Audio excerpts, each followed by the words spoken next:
The last time you were on with us, an incident took place where you somewhat went viral, and we went viral with you. The mayor of Burbank is firing back at conservative critics after a video of him getting spanked by a drag queen went viral.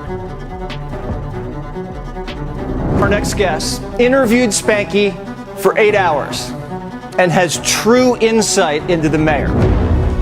Grown men sexually dancing like they were at a burlesque show or at a strip show. That was totally normal in front of kids. You ever seen the Dallas Cowboy cheerleaders? But a child is allowed to take $1 bill, walk up to a drag queen and put $1 in their pants. Right. I don't understand what's a problem with that. It's money.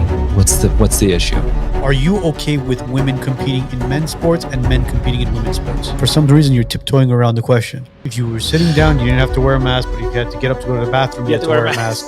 So what do you think of that now?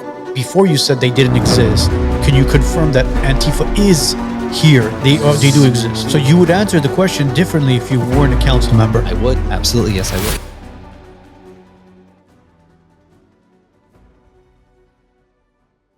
Today's show is sponsored by the law offices of Arman Grigorian. If you're injured in a car accident and need proper guidance and representation, reach out to the law offices of Arman Grigorian, 1-818-404-0333. Are insurance companies giving you the runaround? Don't settle for less. Public Assist fights for you, not the insurance companies. To get the maximum payout on your claim, whether it's for fire, water, or property damage, call Public Assist today and tell them the WiseNuts sent you. Get what's rightfully yours. 818-242-0998. 818-242-0998, because you deserve every single dollar. Also, today's show is brought to you by the Glen Arden Club. If you're interested in networking, cigars, scotch, and a great environment, reach out to us. We'll connect you to the boys at the Glen Arden, and you'll become a member here. Smoke with the WiseNuts, smoke with a great network, and build your network. Happy Monday, everybody. TGIM. It's 5 o'clock somewhere, and we want to thank, for the third time, probably the only Democrat with testicles, actual cojones. And you checked earlier. I did. We did. We went into the bathroom stall, and everything was verified. Confirmed. Both are there. We would post pictures, but then YouTube would probably take it down. I mean, they demonetize us, and then Instagram would ban us, and then it'd be and then it'd become a shit show at the end of the day. But we want to thank council member and former mayor Konstantine Anthony for taking time out of his Monday to be with us. I can neither confirm nor deny allegations. What is in my pants? So. But thank you for having me. That's not what you said when the cameras were off. That's not what you said when the cameras were off. How you been? I've been good. I won my re-election in November. I'm in my second term now in Burbank. Congratulations. We're trying to do right by the people. Apparently, I've been doing good stuff because they re-elected me. I actually got more votes this last time than I did the first time. So. Was your opponent a fellow Democrat or Republican? If I remember correctly, I think everybody running that cycle were all Democrats at that point. The last time you were with us, you were running for LA County Supervisor. Yes. And that didn't pan out the way you wanted to. No. Because I know you were very confident you were going to beat Kathleen Barger, and that didn't work out. Was there a big gap? I don't even remember the numbers. Well, I'm confident in everything that I do, even when I fail spectacularly. Catherine Barger ended up getting about 56% of the vote. I only came in with about 11% of the vote, so that was disappointing. But for me, it was never about winning to win. In 2017, when I first ran for Burbank City Council, I came in 7th out of 8th place. But for me, the race wasn't about winning to win. It was about running to change the narrative. In 2017, when I ran and lost, I was the only candidate. There were 8 people running at that time. I was the only candidate talking about homelessness. I was the only candidate talking about renters and the cost of rent going up. I was the only candidate advocating to build an actual homeless shelter in the city. We are just now getting the final funding to open up our first homeless shelter in the city. It took me an entire first term to get the approval and get my colleagues to agree and get the funding. And we've now got a location. If you've been through Burbank on Front Street near the metro station, there's that big brick building, the old piano store. Oh, yeah. Oh, that's going to be a shelter. So that's the shelter. Wow. So what I didn't know going into this 5 years ago, that building is owned by the city, Right. and we leased it to the piano guy, and he's now moved all of his pianos out, and we're going to turn that into a shelter. Is that on the other side of the freeway? It's on the other side of the freeway. Okay, Yeah. so the piano place is shutting down. It's going to become a homeless shelter. How many beds are you guys going to be able to provide there? So we're theorizing about 22 beds is that what we're enough? looking at for Burbank. Yeah, we do not. We have around. We float between 200 and 225 homeless individuals. The only reason I ask is you don't want to get transients coming in as far as outside of Sure. Burbank thinking that, hey, there's a shelter here. What we have found, though, if you look at where Burbank is on the map, in North Hollywood, there's Hope of the Valley, which is a homeless shelter. And in Glendale, there's Essentia. What Burbank has been doing for years is taking our homeless and putting them in one of those two shelters because we don't have one. So for a very long time, we've been the culprit of that. When you say transients, it's not really transients so much as government officials putting them where we think they can go. Is that what the social program of Burbank was doing? Remember, I spoke to you about it one for a very time. long Yeah. time. For a very So long they time, just take these people, the homeless, from Burbank to one of those. I mean, Essentia, I've been to. It's a beautiful facility. Yeah. I've volunteered there many times over the years. They were my inspiration Yeah. for what I believed we could do in Burbank, for what kind of homeless shelter we could do. So for me, yes, there's like a 10 to 15% transient issue. And that's in every location. People move around. But for us, what I was looking at in Burbank was we weren't doing our fair share. We were putting people elsewhere. So now it's our turn to take care of our people. Was it the city of Burbank Police Department that got shit for moving a transient to LA? What happened with that situation? You'll know better than I will. Yeah. Allegations are unfounded. Thank you. He is not homeless, and it was not dumping. Well, tonight, the Burbank police chief making it clear his officers did nothing wrong when they dropped this man here off in North Hollywood. So I can go through it real quick. There was a gentleman who was from North Hollywood. He had a mental health issue, a medical issue, both at the same time, and was transported from North Hollywood to the hospital in Burbank, St. Joseph's Medical Center. They discharged him, and they said, okay, we can bandage you up. We looked at your mental health. You seem, coherent and talking and okay. So they discharged him. There wasn't much that they could do to hold him unless they wanted to do like a 5150, but he didn't meet those requirements. And his injury that he was claiming was actually an old injury that just hadn't healed correctly. So it's not like they could perform a bunch of surgery on him to fix it without his consent, and he didn't want to do that.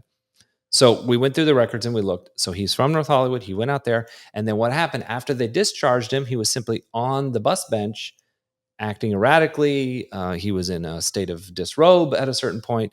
Our police went and talked to the guy and tried to convince him to get dressed and move along and all of that, and basically negotiated with him. They said, what can we do to get you off this bus bench and get clothed? He said, well, just drive me home. They said, okay, where's home? They said, North Hollywood. He said, well, okay, let's get you in the car and we'll drive you to North Hollywood, and that's where we take you. And so what ended up happening was a video leaked where all they saw was this guy getting out of a police cruiser, a Burbank police cruiser, on the streets of North Hollywood. They uncuff him because you have to be transported with cuffs. That's like the law. It's protocol. And so they uncuff him and they leave the guy there. And immediately, what does he do? He lays down on the ground. And that's just what he does. And so at this point, the Burbank Police Department no longer has jurisdiction because now he's out of their custody. He's on the streets of North Hollywood. And so they're like, okay, we really can't do anything. You're here where you wanted to go. He literally said, let me out here. And we have the audio tape to show it. He says, let me out here, let me out here, let me out here. And they go, okay, great. That's what I wanted to ask you as far as like audio and video is concerned, because obviously police officers all have body cams. Yep. The media took that story and they ran with it. Oh, yeah. Mike, these officers were accused of dumping that homeless man on a sidewalk, and you're getting to the bottom of those allegations. LA City officials call it a disgrace, and they are demanding an investigation. Box 11, KCal 5, everybody. And I'm watching this and I'm saying, this is not regular protocol as far as with Burbank PD or Glendale PD or LAP, doesn't matter. This was probably done because the transient or homeless person probably wanted to be transferred there. Long and behold, I mean, obviously, the story behind it. Why hasn't the body cam footage been released to kind of settle? Are you leaving LA for Texas? Don't make the mistake of getting underinsured just to save a few bucks. Call Martin Melkonian with State Farm Insurance. He'll make sure your home, auto, and your business is fully protected. No gaps, no surprises. Martin takes his time to understand your needs to build the right policy for you. No shortcuts, just honest advice and real protection. Call him today, 281-712-2788, 281-712-2788. Martin Melkonian, State Farm Insurance. Today's show is sponsored by the law offices of Arman Grigorian. If you're injured in a car accident and need proper guidance and representation, reach out to the law offices of Arman Grigorian, 1-818-404-0333. So What was going on? Two things happened that I think exacerbated this. One is this used to be standard protocol, not just in Burbank, but a lot of cities. And I'm talking maybe 10 or 15 years ago. A lot of cities would simply pick people up, take them to the next jurisdiction, cross the border, and leave them there. This was standard practice. And you can go back. Burbank did it. Glendale did it. Even LA used to do it. Regardless if that individual was a resident of that city or not. Regardless. They would just pick them up and drop them off. They wouldn't ask where they're from. And this was before we had body cams, before we recorded any of this stuff, right? So there's a little bit of that happening. So when it showed like it was happening again, people were quick to jump on it. And then the second part of it was that the council member for that part of North Hollywood, Paul Grigorian, he was termed out. He was finishing up his term. He wasn't running for re-election. He ended up having a press conference. As a human being, I was outraged by it and continue to be. And I just, it's almost impossible to fathom, professionals who are trained and paid to protect and serve the public. And releasing the video during the press conference before speaking with our police chief, who had access to the video, who had access to the audio. He didn't call me. He didn't call the mayor at the time. He didn't talk to our city manager. There was no communication to Burbank. The first we actually heard about it was this press conference. And as soon as that happened, we went into overdrive to find all this footage and all the documentation. We're holding on to the evidence right now because there is, I believe, an ongoing investigation, not just from us, but from the state Department of Justice. That is available if you do a Freedom of Information request and public records request. But we have it documented. Our police chief has testified to what he's got. He's got a transcript of it, and we've given that to the city of LA. When we think about historically what had happened and the kind of press conference that was released, those two things combined created this narrative that we were dumping people. It was disappointing. For me as an elected official, if I see something, if it's a video clip and all I get is a 30-second stint, I'm always going to question, well, what happened before and what happened after?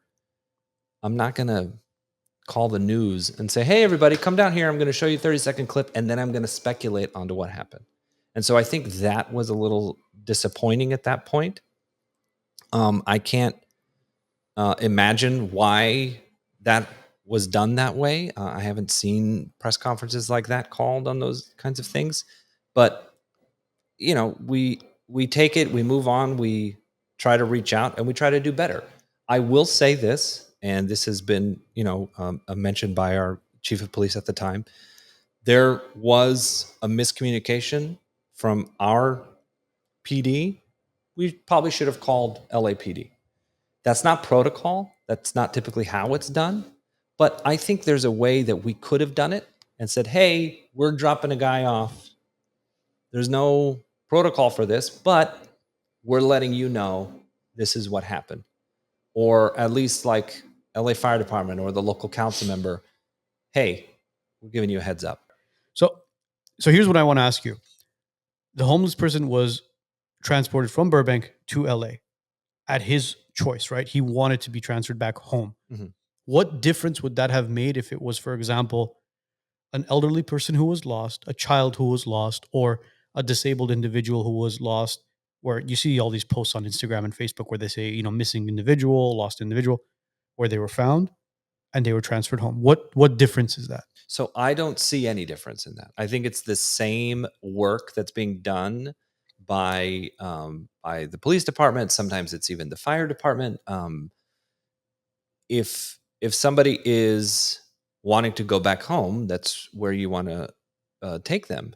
I think what happened was a lot of speculation on that 30-second video clip about why and the intent and what happened previous to that video.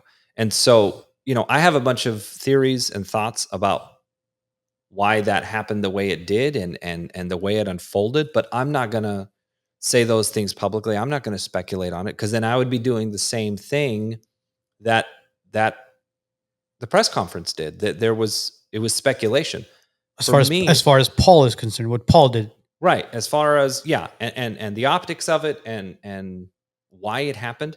So for me, as an elected official, I always have ideas of what I think is happening, and they're not always correct, right? Nobody is clairvoyant, but I'm never going to openly say this is why something is happening unless I have the evidence to back it up. And so to speculate, to have a press conference, or to even hear on this publicly available podcast, to say, oh, well, this is why it happened, this is why I think it happened. Even that, I think it does a disservice. It turns us into, like The View or some other talk show. Where Are you telling me The View is not a factual TV program? It's I don't entertainment. It's always entertainment. But see, you could look as an elected official and somebody who speaks on behalf of the city and on behalf of their constituents. You can't say, well, I personally think allegedly, right, this is what may have taken place. This isn't something where you're saying, I know for a fact that's what happened. It's an alleged assumption. You're right. And I agree with you. Because I want to know what it is that you think may have allegedly happened. I'll answer your first question. The freedoms of this country allow for elected officials to do exactly that. I think, or allegedly this, I don't have the facts, but I'm speculating. Every individual has that right and freedom. For me, when I look at the difference between, say, you folks who have a podcast who are not in a position of authority or power over the government, you can speculate all day. And you can complain and you can say things need to change or congratulate people when they're doing the right thing. That is, I think, important. And I put you guys in the same vein as freedom of the press. You need to be able to hold elected officials accountable. You need to be able to speculate on what's happening and criticize what's happening. When an elected official does that, although technically, yes, I as an individual have my freedom of expression, I have behind me the power of government. And we as government officials need to be held to a higher standard. I have always believed that the Constitution and the Bill of Rights and all of the amendments we put in, those are restrictions on government. It has always been to curtail the power of government and give more power and freedoms to the individual. Me, I am an individual, I am an American citizen, and I do have my own rights. But as a member of the government, as someone who is participating in the government, as an elected official, I have to be very careful that I don't take more of those Bill of Rights, take more of those amendments for myself and conflate them with the power of government. Because at that point, I start to blur the line between elected official and individual. So I personally will always hold myself to a little bit of a higher standard. So I can speculate And I've done it before on why a county or state or federal official is doing something, because I'm at the city level. And I think that is also part of the separation of powers. You need to be able to criticize upwards against your government. It kind of sounds like you're for small government. I am very much for small government. I actually do believe that. Interesting. Because somebody who is for small government, because you consider yourself a democratic socialist, correct? Yes. Okay, so a democratic socialist leans more towards the socialistic values and norms of, I mean, in essence, a socialist would.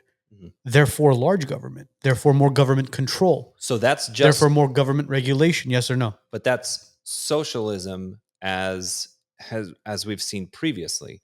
When we talk about democratic socialism, if you look at like Nordic countries or even stuff that happened in the Soviet Union before the war and all of that stuff, when we look at very basic communal government, democratic socialism means not authoritarianism. It's actually closer to libertarianism than either a liberal or conservative ideology. You'll find that a lot of the democratic socialist policies really much align more with a libertarian ideology of smaller government, take care of your own, do it in small communities. Because once you get into that bigger and bigger government, that's where you start to lean into authoritarianism and dictatorship and the rule of kings and all that, blah, blah, blah. So for me, there's a really good theory of principle for government called municipalism that I have really been digging into, where your city and your county and all of the work that's being done to help people should really be done on the local level. Case in point, like one of the best federal programs we've ever seen in the last 100 years is Section 8. If you know about Section 8, it's housing that really keeps seniors and people disabled and folks who are low income housed. And it's a federally funded program, comes from the federal government, but every single voucher goes through your local city. And they're the ones who distribute it. And it has been wildly successful. Most people rate it as one of, that and the post office as like, yes, I really love this federal program. It works for me. I get it done.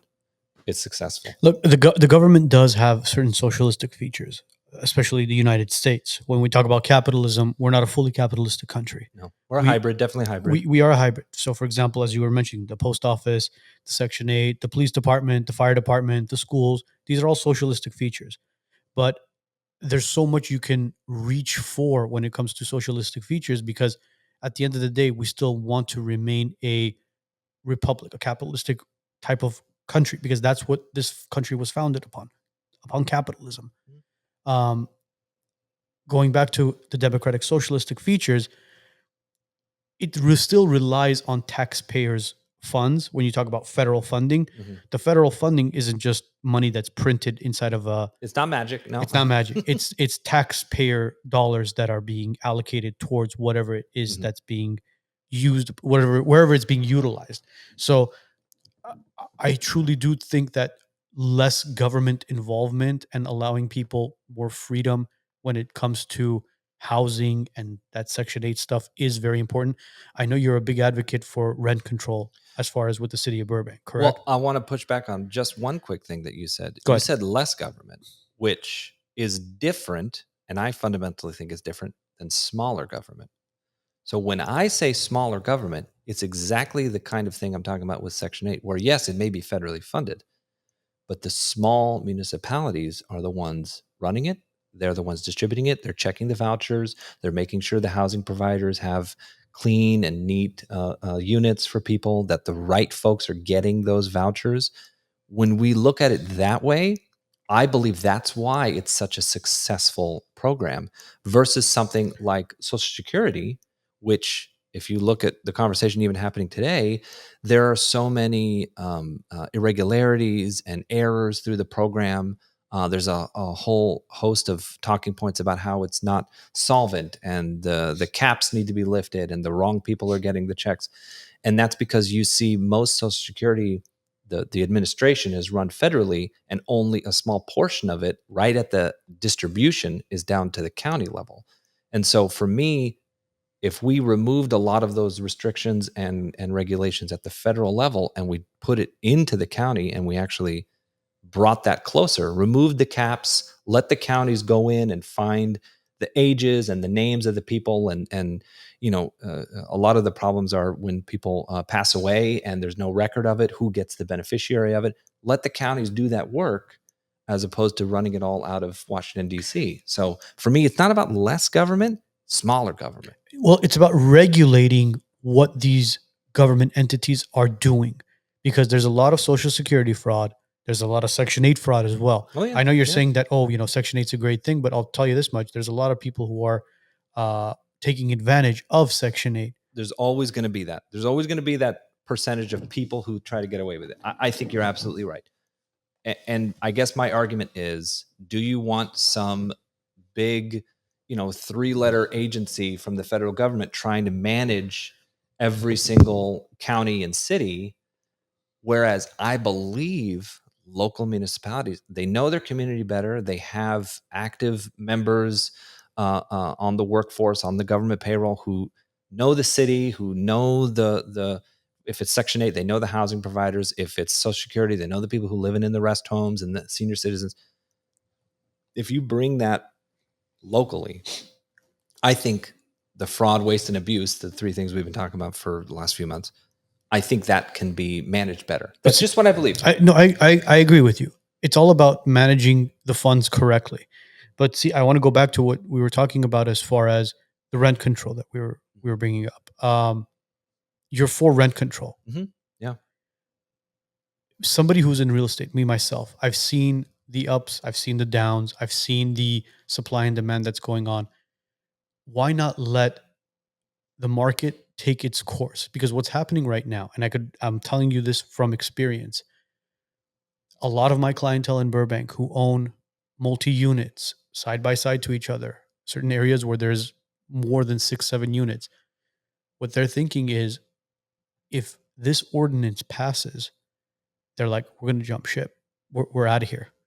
And what's going to happen is the mom and pops who own these buildings, the older, whether they're Armenian, American, Hispanic, doesn't matter what nationality are, the ones that bought those properties for retirement, when they decide to leave, they're going to be looking for top dollar as far as whoever can pay them. Oh, yeah. You'll sell for the best price you can get. Yes. And what's going to happen is, instead of having your locals owning properties, and they're not corporations, they're not there to rent gouge or anything like that. When they leave, those 3-letter organizations that you talk about, or those Black Rocks, those big corporations, they're going to be coming in, and they're going to be swooping in and taking these properties. And you know what's going to happen then, right? Oh, well, they're going to max out every month or every year that they can raise the rents. Oh, absolutely. So doesn't that defeat the purpose? Instead of allowing these locals to continue to just allow supply and demand to take its course. Because if you put a property out for rent and it's not renting out, what's going to happen? I agree with you. I believe firmly that supply and demand should have been in place. What we've seen, though, is that the market has not been a free market with housing since 2009. When we saw that crash and the mortgage companies came in and they short sold all of those stocks and everything crashed. For decades, in cities like Burbank, in cities like Pasadena, we actually saw active restrictions on new housing. But do you know why it crashed in 2008, 2009? Well, that was a mortgage seller's market. It was a financial bubble that we went through, because what was happening in 2008 and 2009 was, you would come in to purchase a home. I would take your arm. I would see if you had a pulse. Yeah. And I would say, so Konstantine, what do you do for a living? Well, I'm a mechanic. So how much do you make a month? Roughly around 20,000. You know what? Let's put 30,000 in here. So we can get, and they would put zero down. Mm-hmm. They would pay very minimal points as far as interest for their loan. Yeah. And they would get an interest only loan.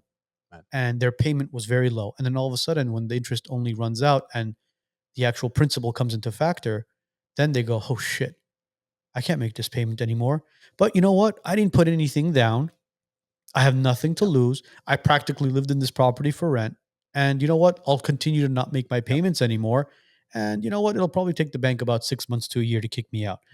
That's what happened in 2008, 2009. Now, technically, that had been happening for years. What we saw in 2008, 2009 was those types of loans were then getting bundled into reselling with good loans. So we saw bad loan people who shouldn't be having houses, who historically have always bought and lost their house and it goes to foreclosure.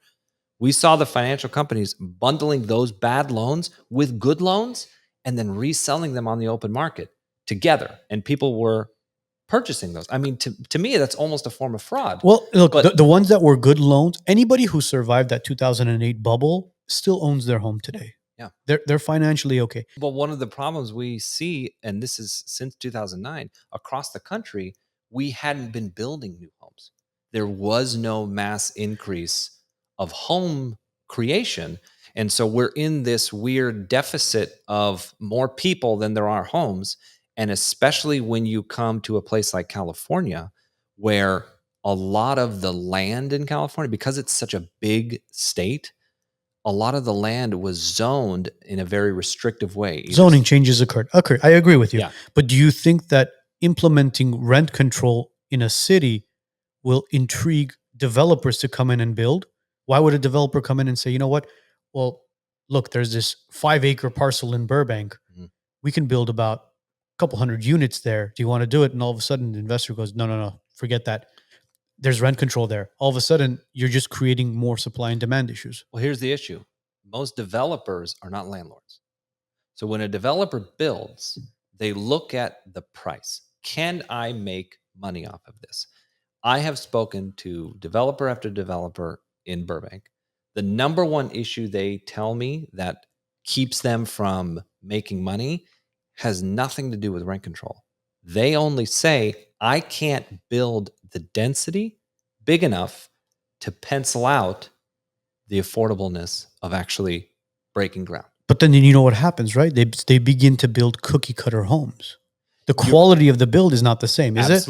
Absolutely. You're right. So is that what we want in our city? No, and that's why in my first term, when I was in Burbank City Council, the number one thing that I pushed for was changing the way we build. We cut down permitting time. We cut down red tape and bureaucracy. We actually reduced the amount of time it takes to get a permit in Burbank by 3,000%. That is a true statistic.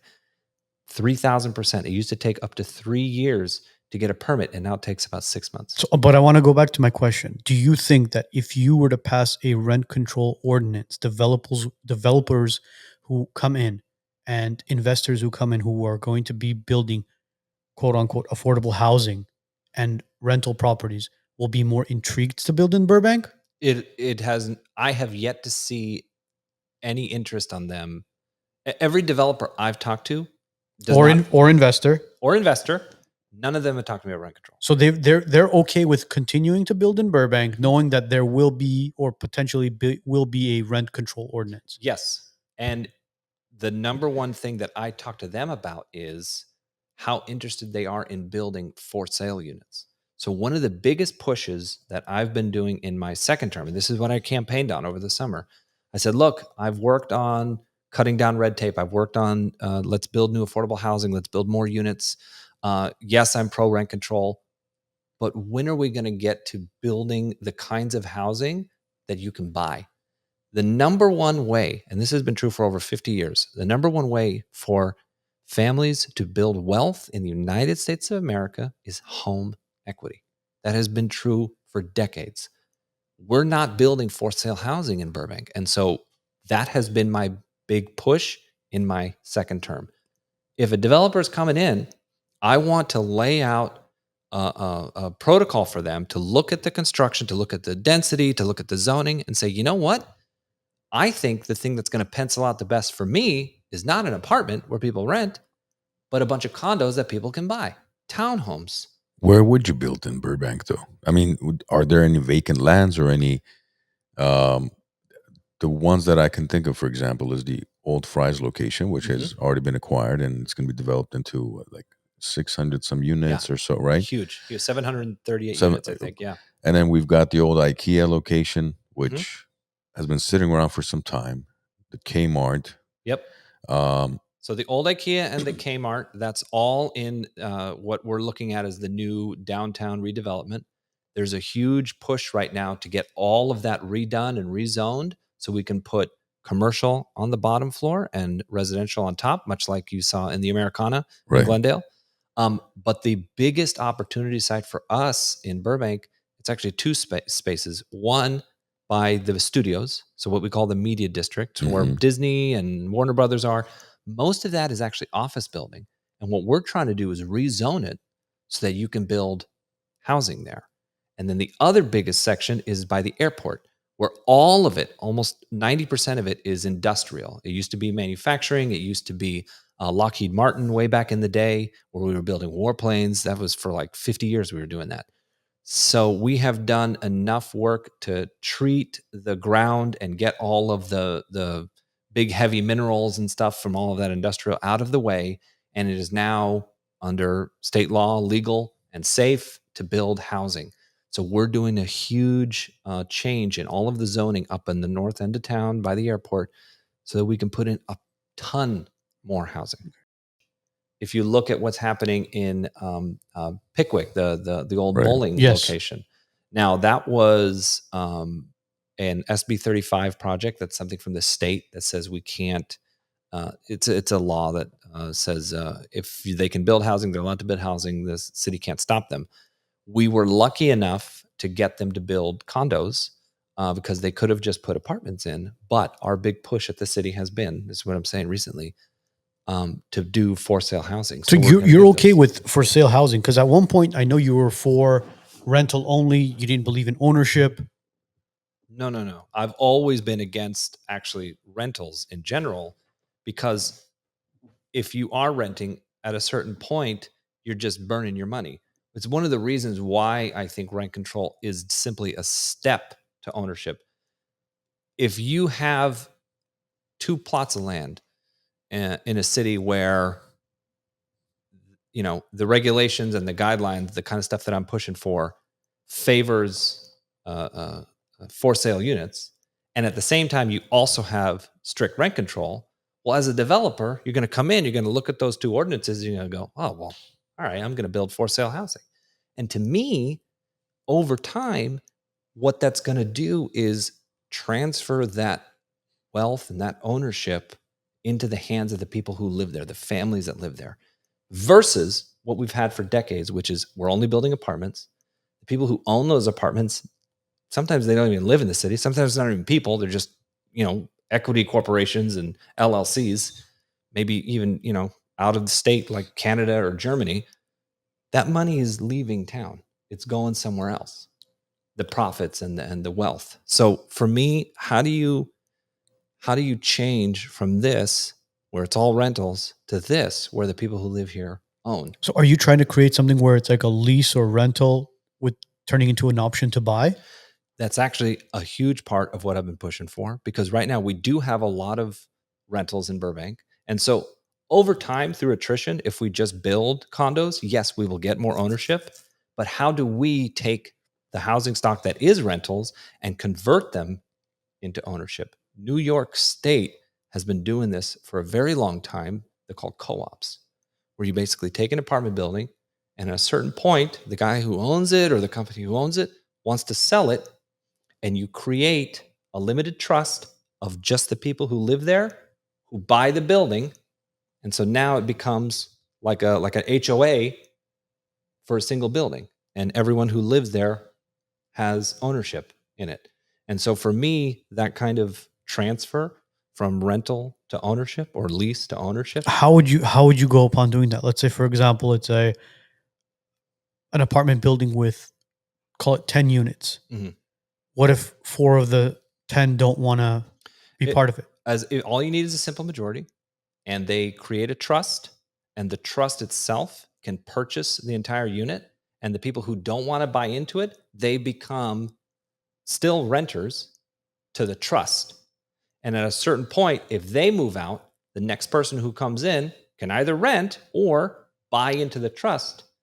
So it's like a partial mortgage. So it's not necessarily divided into individual units? Not necessarily. You don't have to do that. Some places can do that. Especially if it's a smaller place, you can divide a 4-unit building into a 4-plex. How would you finance that? Are you leaving LA for Texas? Don't make the mistake of getting underinsured just to save a few bucks.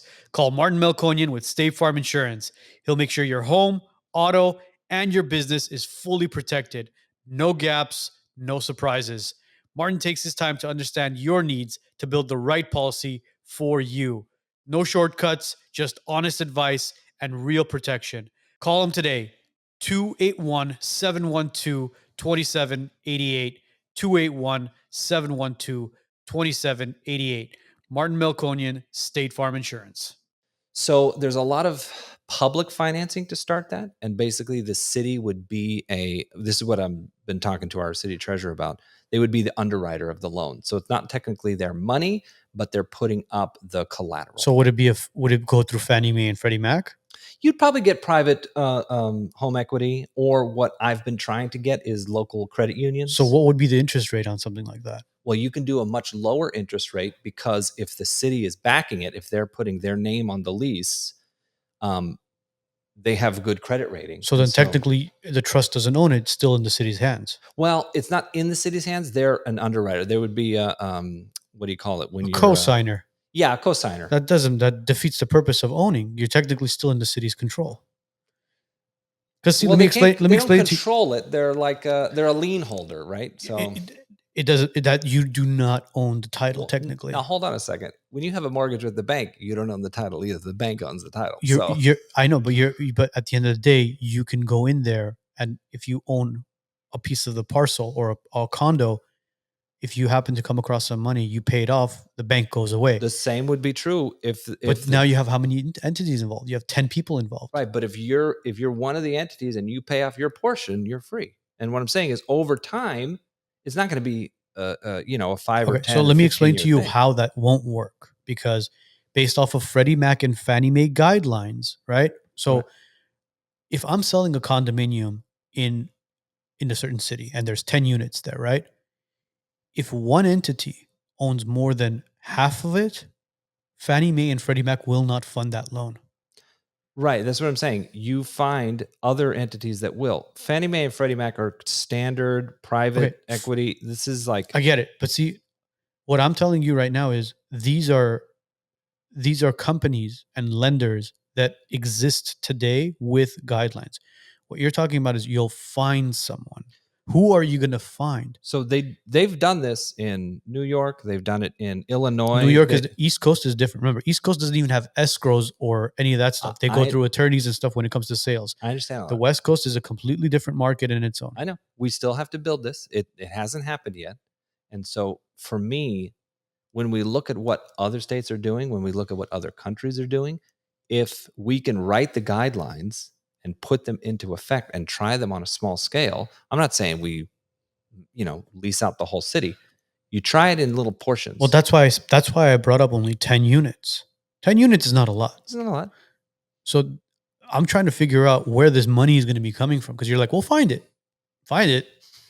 That's like the city of Glendale saying, well, we'll just build the units, but what about the infrastructure? All of a sudden now we have, and we're going to get into that as well. Mm-hmm.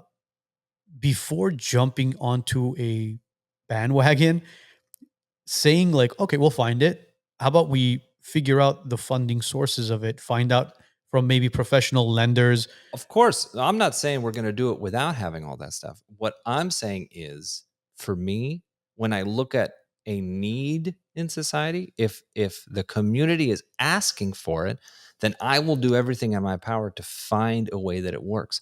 I haven't ever voted on anything under my purview in Burbank that didn't have the feasibility penciled out and had a study done and had, all of the ducks in a row. We're actually doing really well, and we've had a balanced budget for every year that I've been in office. One of the things that I pride myself on is, yes, I may start from a place of a really high theoretical concept, but I will always work towards making sure we dot our I's and cross our T's. And when I say stuff like, we'll find it, it's because I'm confident that we've done so previously. One of the first things I did when I got into office in Burbank, we moved our animal shelter and animal control from the police department to the parks department.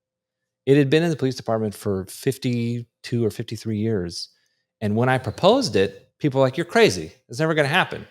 You're just speculating. You don't have any evidence. I'm like, okay, fine. Let me go do the work. So we went to our police commission. We talked with our animal control supervisors. We talked with other places like the county and other LA City. And we said, how do you do it? How does it work? How can we make this happen? And it took us almost, 2 years to get it done. But it is very successful now. We actually have more volunteers, and we've been housing more dogs and cats than we ever have been with the police department. And so for me, when I look at me as an individual, I step into a situation and I say, okay, we need something. There's something has to change. I'm going to throw out some ideas. The biggest issue we have in Burbank is affordability for housing. You couple that with, yes, we have a lot of renters. People aren't building home equity. Okay, how can we put all of those pieces together? And so when I say stuff like, we'll find it or we'll figure it out, it's not just sort of a throwaway comment. I do the work. If I say I'm going to figure it out, I put in the time and effort, and I say, look, I'm never going to get this thing passed unless I have figured it out. And so, yeah, sometimes I say things that are maybe ahead of the cart before the horse kind of thing. But I will always make sure I've done the work to back up the things that I hopefully ran on and promised to people. And I'll be honest with you, when I first ran in 2020, I had a lot of big ideas. A homeless shelter, rent control, the thing with the animal shelter, like, a gun control ordinance. We never had a gun control ordinance in Burbank. So stuff like that. What is a gun control ordinance? So what we did in the city, and this was passed last year, we regulated where in the city you can sell retail firearms. Why? One of the big issues we had with constituents coming to me and asking me to change something was firearm dealers across the street from schools. And on its surface, it doesn't sound like it's too much of a problem because you can sell guns anywhere in this country. It's a, Second Amendment right. But we had families upset at stepping out of their school from picking up their kid after they've just gone through active shooter drill, walking across the street, and there's a store selling firearms. And so they would come to us and say, look, I'm not saying you can't sell, just maybe not right across the street from the school. There was an argument by a number of constituents who came to city council and said, look, make it so restrictive, zone it so restrictive that nowhere in Burbank you can sell guns. And I said, well, okay, now you're infringing on people's Second Amendment rights. So you were okay with opening a gun store just in specific locations? Yes. And that's what we ended up passing. Interesting. Which one of the council members was for banning it completely? No. It wasn't one of the council members. It was people coming to the public asking for us to do it. Like, these are arguments. Oh, I see. Okay, I got you. Okay. The public comment where they come and if it's going to be in front of a school, in front of a church, anything like that, yeah, I don't think that's the location for it. But for example, if it's on, I don't know, on Olive, on Magnolia, in where the retail areas are, which is where all the gun stores in Burbank are. Basically, they're on Burbank or Magnolia. And we went even one step further. There were a number of gun stores that once we passed the ordinance were technically in an area where they were illegal, but we allowed them to be grandfathered in. However, and this is interesting, we offered them cash to relocate. We said, look, if you are willing to move your store to one of the locations that is now legal, we will pay for that relocation. Wow. Lo and behold, I think 2, if not 3 of them took us up on that offer and did it. And so, you work with your community, you find out what people want. And do you own any firearm? I don't own any farms. You Why still not? don't. I'm not Kamala Harris. I'm sorry. Well, hold on. Why not? Have you shot a gun before? Yes. Okay. Yes. I actually Not on a movie set. no. in I real have life. on a movie set, but those were fake. Well, they were blanks. But It's not like Alec Baldwin.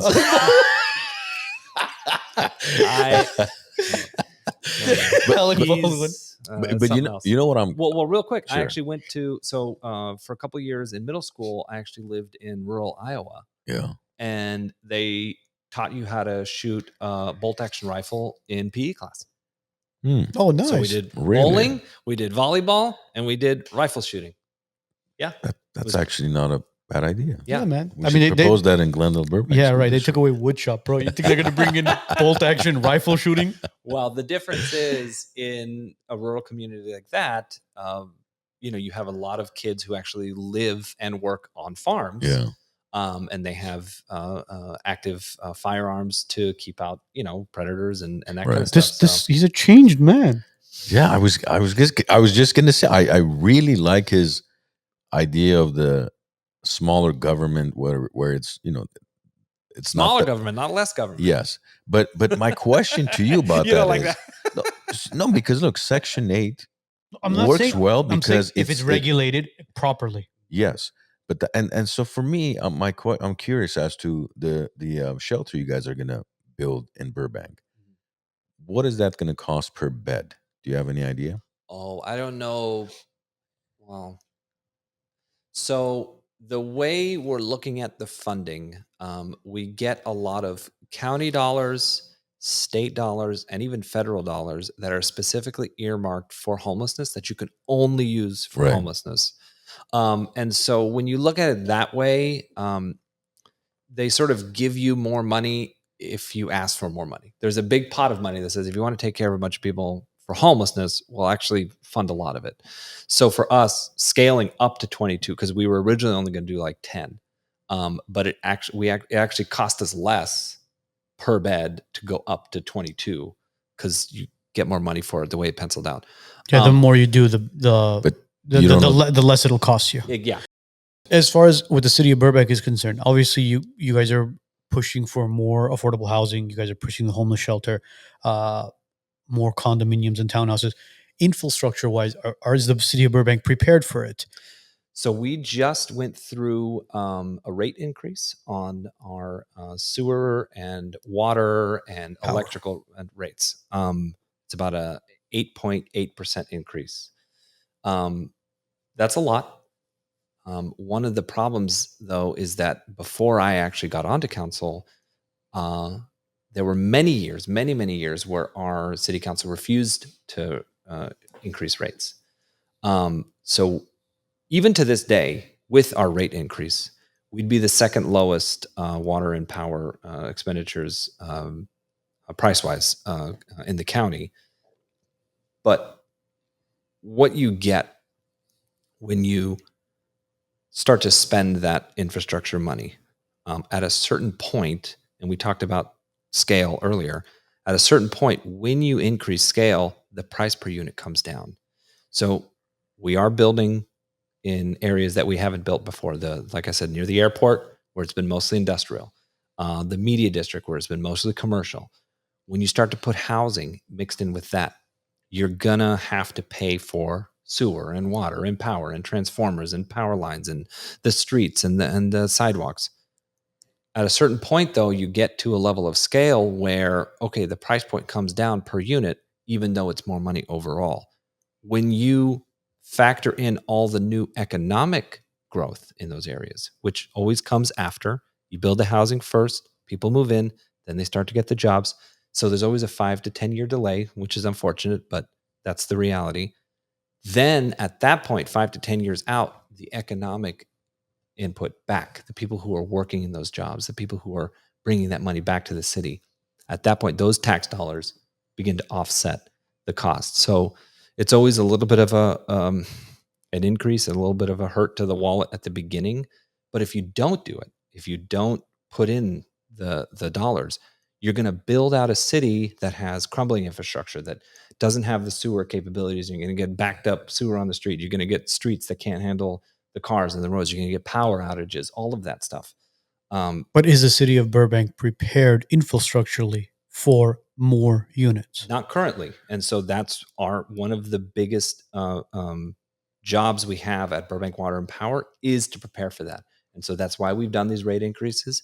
That's why we've increased actually the amount of rebate you can get if you're a senior, if you're on disabled, if you're on low income, because we know those folks aren't going to be able to handle the 8.8% increase. So not only did we increase the rates, but we also increased the amount that you can get as a rebate if you're in that category, because we don't want people to be unburdened. So we're doing that now, and we're building that out so that when those houses, because it takes 2, 3, 4 years to build. By the time that happens, okay, now we've got the infrastructure to keep up, and that includes police and fire and parks and libraries and all that stuff. So we're building all that too. So you've been with us twice, and this is the third time you're with us. The last time you were on with us, an incident took place where you somewhat went viral, and we went viral with you. The mayor of Burbank is firing back at conservative critics after a video of him getting spanked by a drag queen went viral.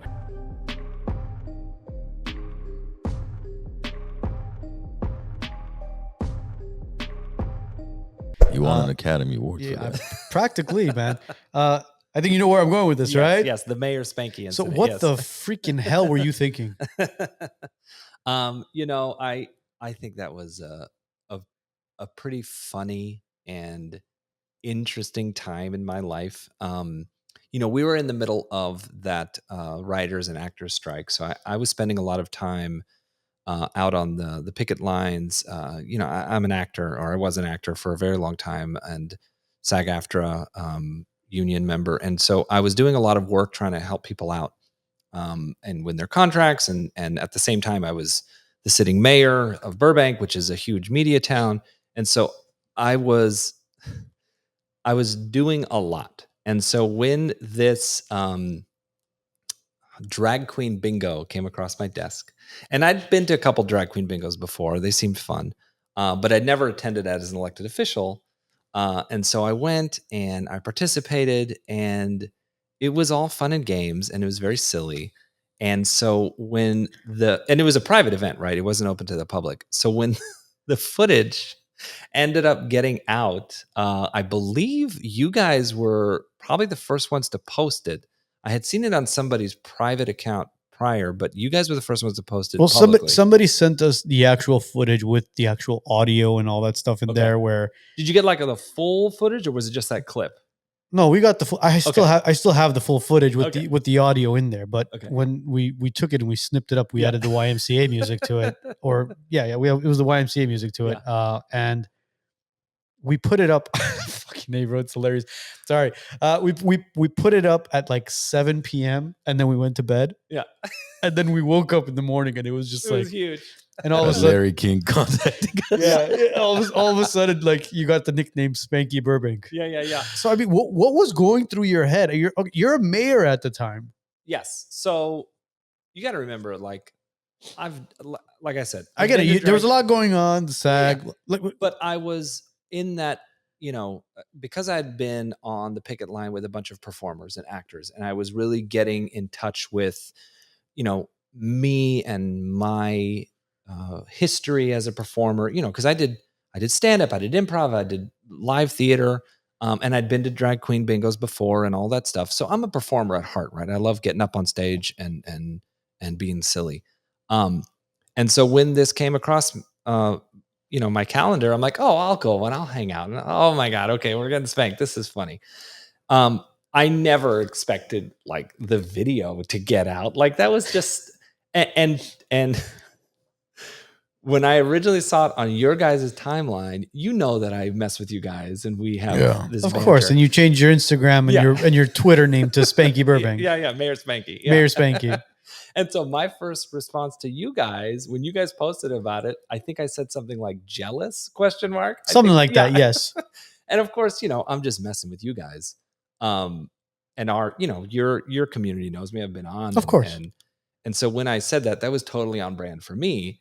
But then that sort of went viral, my response and the posting. And like you said, yeah, Larry King, CNN covered it, Fox News covered it, libs of TikTok came to a city council meeting and they tried to like get me on camera to say, I don't know what they Libs wanted. of TikTok? Libs of TikTok. Yeah, Libs of TikTok. Are they collaborated with us on that. They actually, she messaged us and she was like, "Can I use the footage?" We were like, "Go right ahead." I mean, Jesse Waters called us. Yes. Our next guest interviewed Spanky for 8 hours and has true insight into the mayor.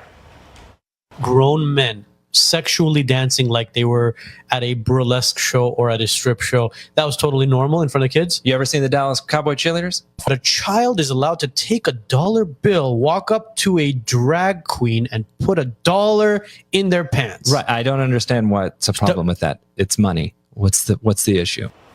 So Spanky Burbank is destined for California governor, probably Senate, and Primetime swears on all things holy that he must be stopped before he can do any more damage.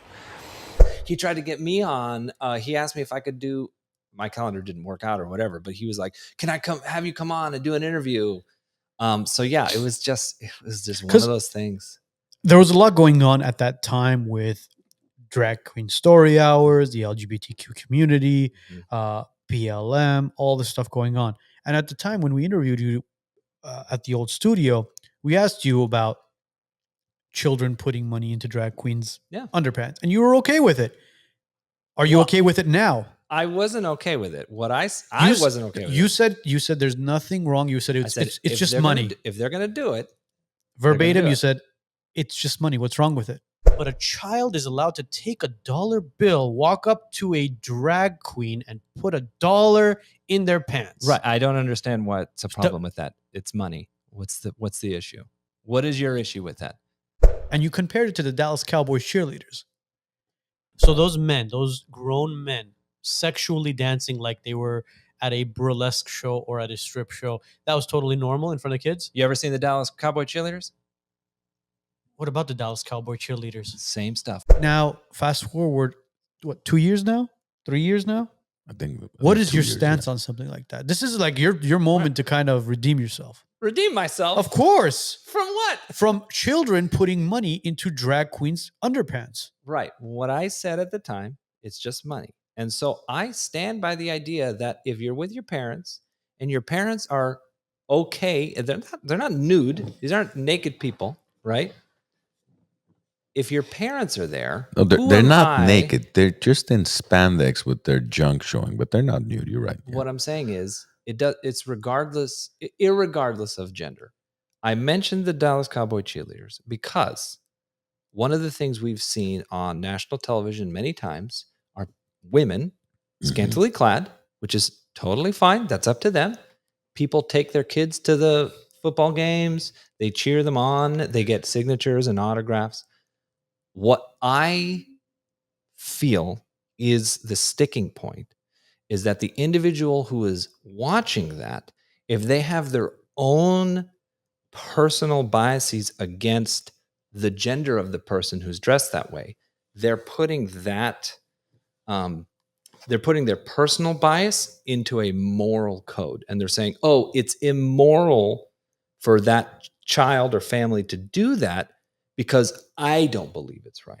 And I think that is where we start to cross the line into infringing other people's rights. So do you believe if a female, not dressed in drag, but dressed in, I don't know, let's say, for example, somewhat of a sexual kind of provocative outfit, were to go in front of a young child and dance, and the parents were like, all right, yo, here, put this $1 in her panties, would that be okay?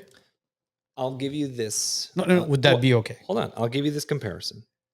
I grew up in a Greek family, and I have been to a number of, even as a kid, functions and festivals where there were belly dancers.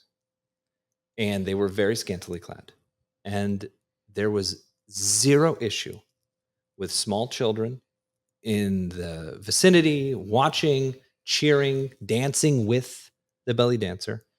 And so again, I will point out, I believe that what happens is the individual looks at the gender of the person not how they're dressed, because again, I've seen people dressed that way who are the opposite gender. They get upset because they have their own personal feelings about what they think that person should be dressed like, and then they put those beliefs onto somebody else's morals. And that's the problem. So I think it's up to the parents, as long as it's not crossing a line that we as a society have said is okay. Nudity, not good. Actual sexual acts, not good. Violence, not good. Drag show, good. Drag show, I think, is fine. But we agreed 20, 30 minutes ago. We came that we don't think it's appropriate for a strip club to be across the street from a school. That's right. If you ask me, I would rather take my boys to a strip club than a drag show. Why? It's because what I find disturbing is that all of a sudden we're okay with grown men dressing as women. I mean, when it was adult entertainment, I didn't care. If that's what you're into, fine. Bring half a dozen guys in speedos to dance for you. That's your party, your whatever. That's your discretion. But now, if you tell me, okay, I'm okay with a 5-year-old sitting there looking at a guy with a beard dressed in a woman's outfit, then I have an issue with that. And look, I want to say that's where I draw the line. But you can have that issue, and you can draw that line. But the only other thing I would push back against what you just said was, all of a sudden now it's okay. But that's not true. It is. I'll tell you why it's true. No. Because for all of human history, mm-hmm. we have had performers dressing in the opposite gender. Right. Bob Hope is one of the most famous performers in Burbank, and he became famous by dressing in drag. Right. But even Roman times, I mean, they were considered a circus show. It was not considered. It's not to the point of today, for example. And I'll tell you why. Again, parents have issue with this, because there was a recent event in Burbank at an elementary school, which I won't mention the name, but it was a cultural event. Okay, cultural event. From what I remember as a kid was, we learned about the different cultures. We learned about the Greeks, the Armenians, the Mexicans, the Japanese, Chinese, and everybody else, right? So there were booths from every culture that wanted to volunteer and present their culture as far as food, outfits, history, and all that stuff, which is absolutely beautiful. And then now what's happening is, which took place a week or so ago in Burbank, at an elementary school, one of the cultures that was presented was pride. And in order for the kids to get a prize, they had to go to every single booth and get checked off in order to get that prize. So now tell me this, when you're saying it's not being forced upon, it's up to you as a parent to choose whether your child is exposed to this or not. I disagree, because we have an elementary school in your city, in my city, which I live in as well. My business, my residence is in Burbank, where a child is being forced to go into a booth, which has nothing to do with culture, if you ask me, in order to get a prize. Now, first off, why is that booth on a cultural event to begin with? And even if it is, which I completely disagree, it shouldn't be there, why does that child have to go get that area checked off as well to get a prize? Why can't it be just, you don't need to go there if you don't want to, because it has absolutely nothing to do with you.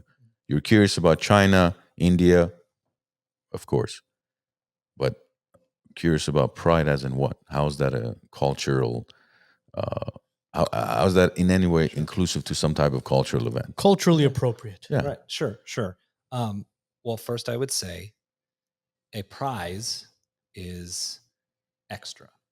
The kid is not being graded. Their test scores, their scholastics are not being affected if they don't participate in pride. This is an elected option, right? So above and beyond. But what does a child hear what does a child feel when they hear the word prize? You've been 8. So Even they- 8 years old. Yeah. What does a child feel when they hear the word prize? You'll get a prize. They feel a reward. They feel it extra. They feel So as the parent, you'd be like, you know what? You're not going to get the prize because we're not going to go to that booth. that's fine, and that's up to you So as how do a you think? parent. Okay. Well, but here's what I would say, and again, I want to use a comparison here. It took us many years in Burbank, and we fought for it to have Armenian genocide included in our history classes. It was not part of the regular curriculum. But we felt that in our city, in our city's culture, it was important to include that. There were people who came down to the Burbank Unified School District board meetings and railed against the school board and said, how dare you include this? What does my culture, and these are people who are not Armenian, what does my family, why does my kids need to learn about your stuff?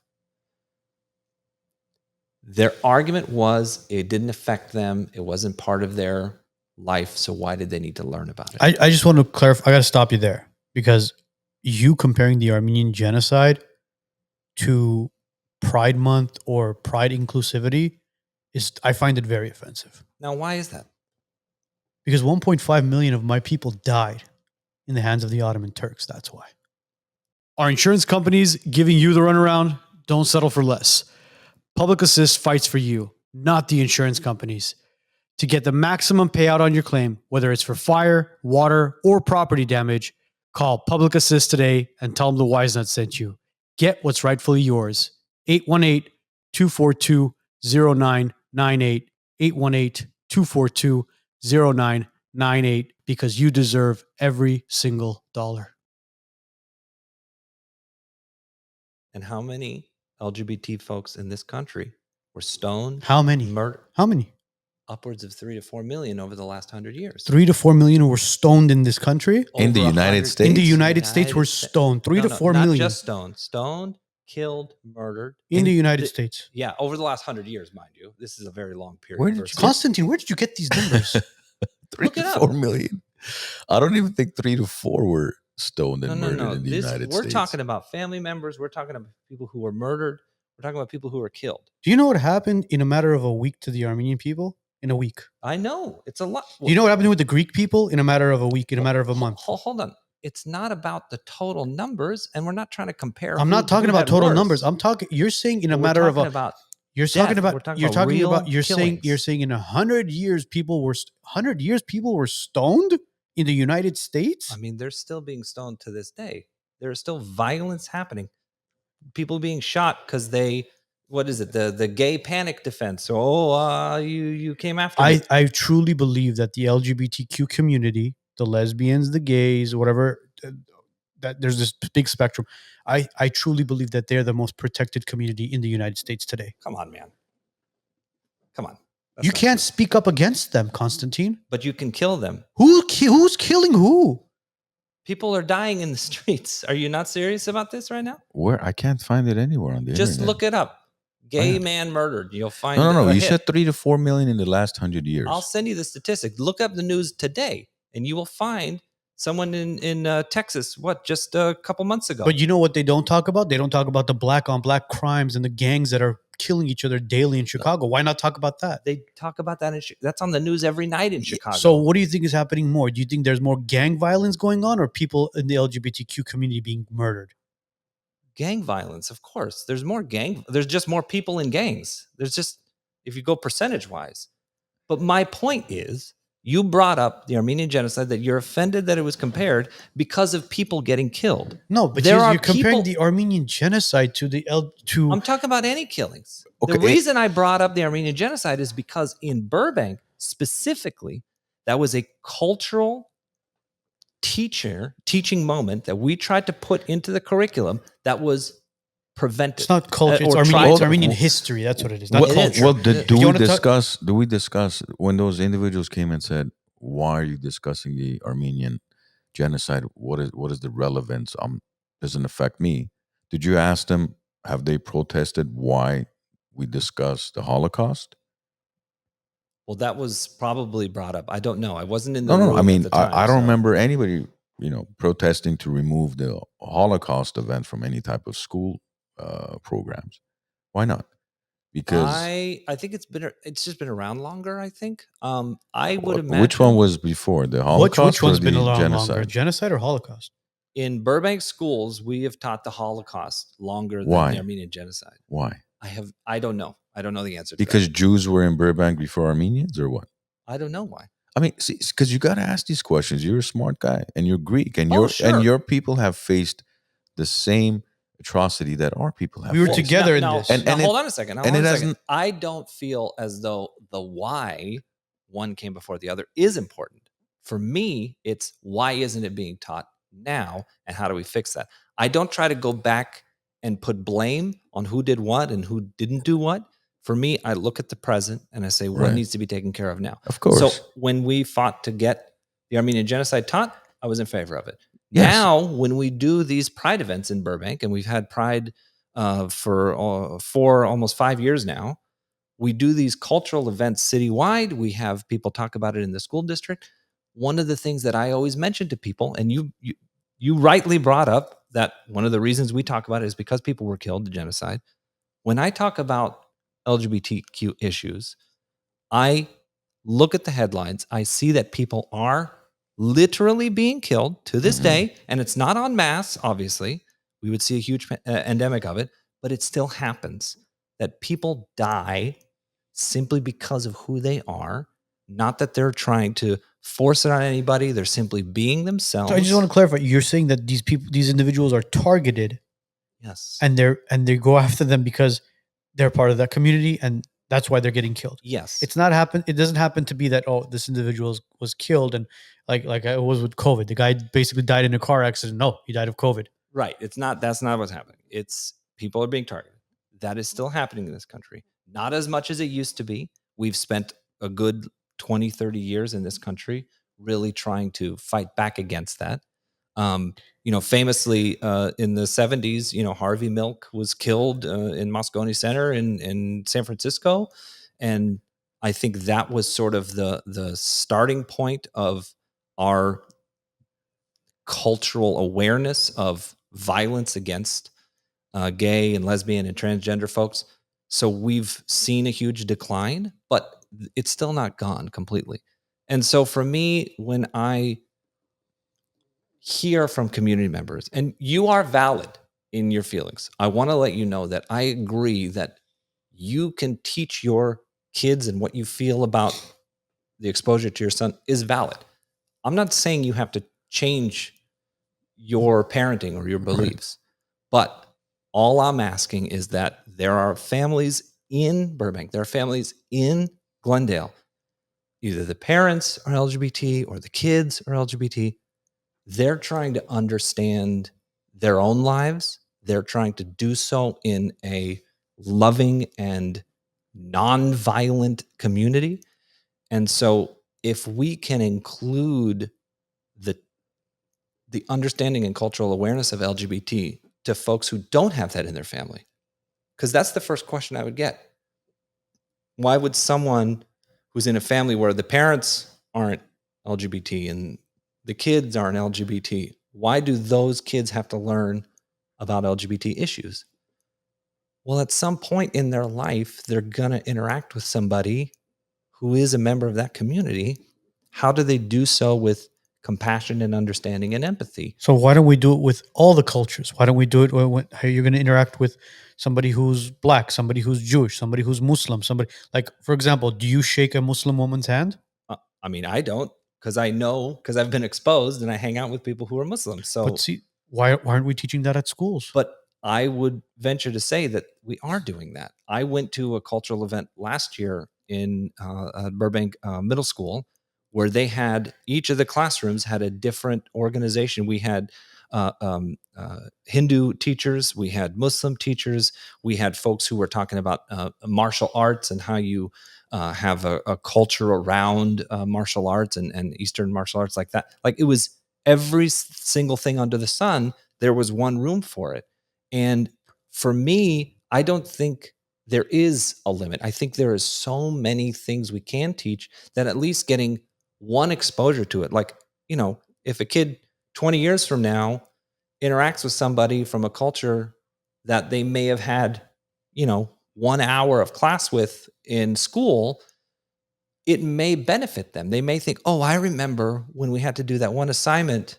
It was an elective. I didn't get anything for it.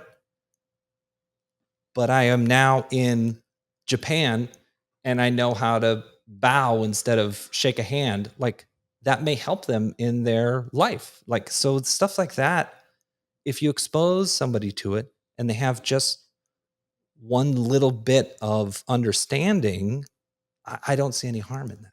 Because you have to give, for example, I took my son, he's 6.5 years old, to Kings game on Saturday. I had no idea. It was Pride Night. The mascots were, had pride. The hats they were selling had the pride color. The performers on the screen were all, from the LGBTQ community.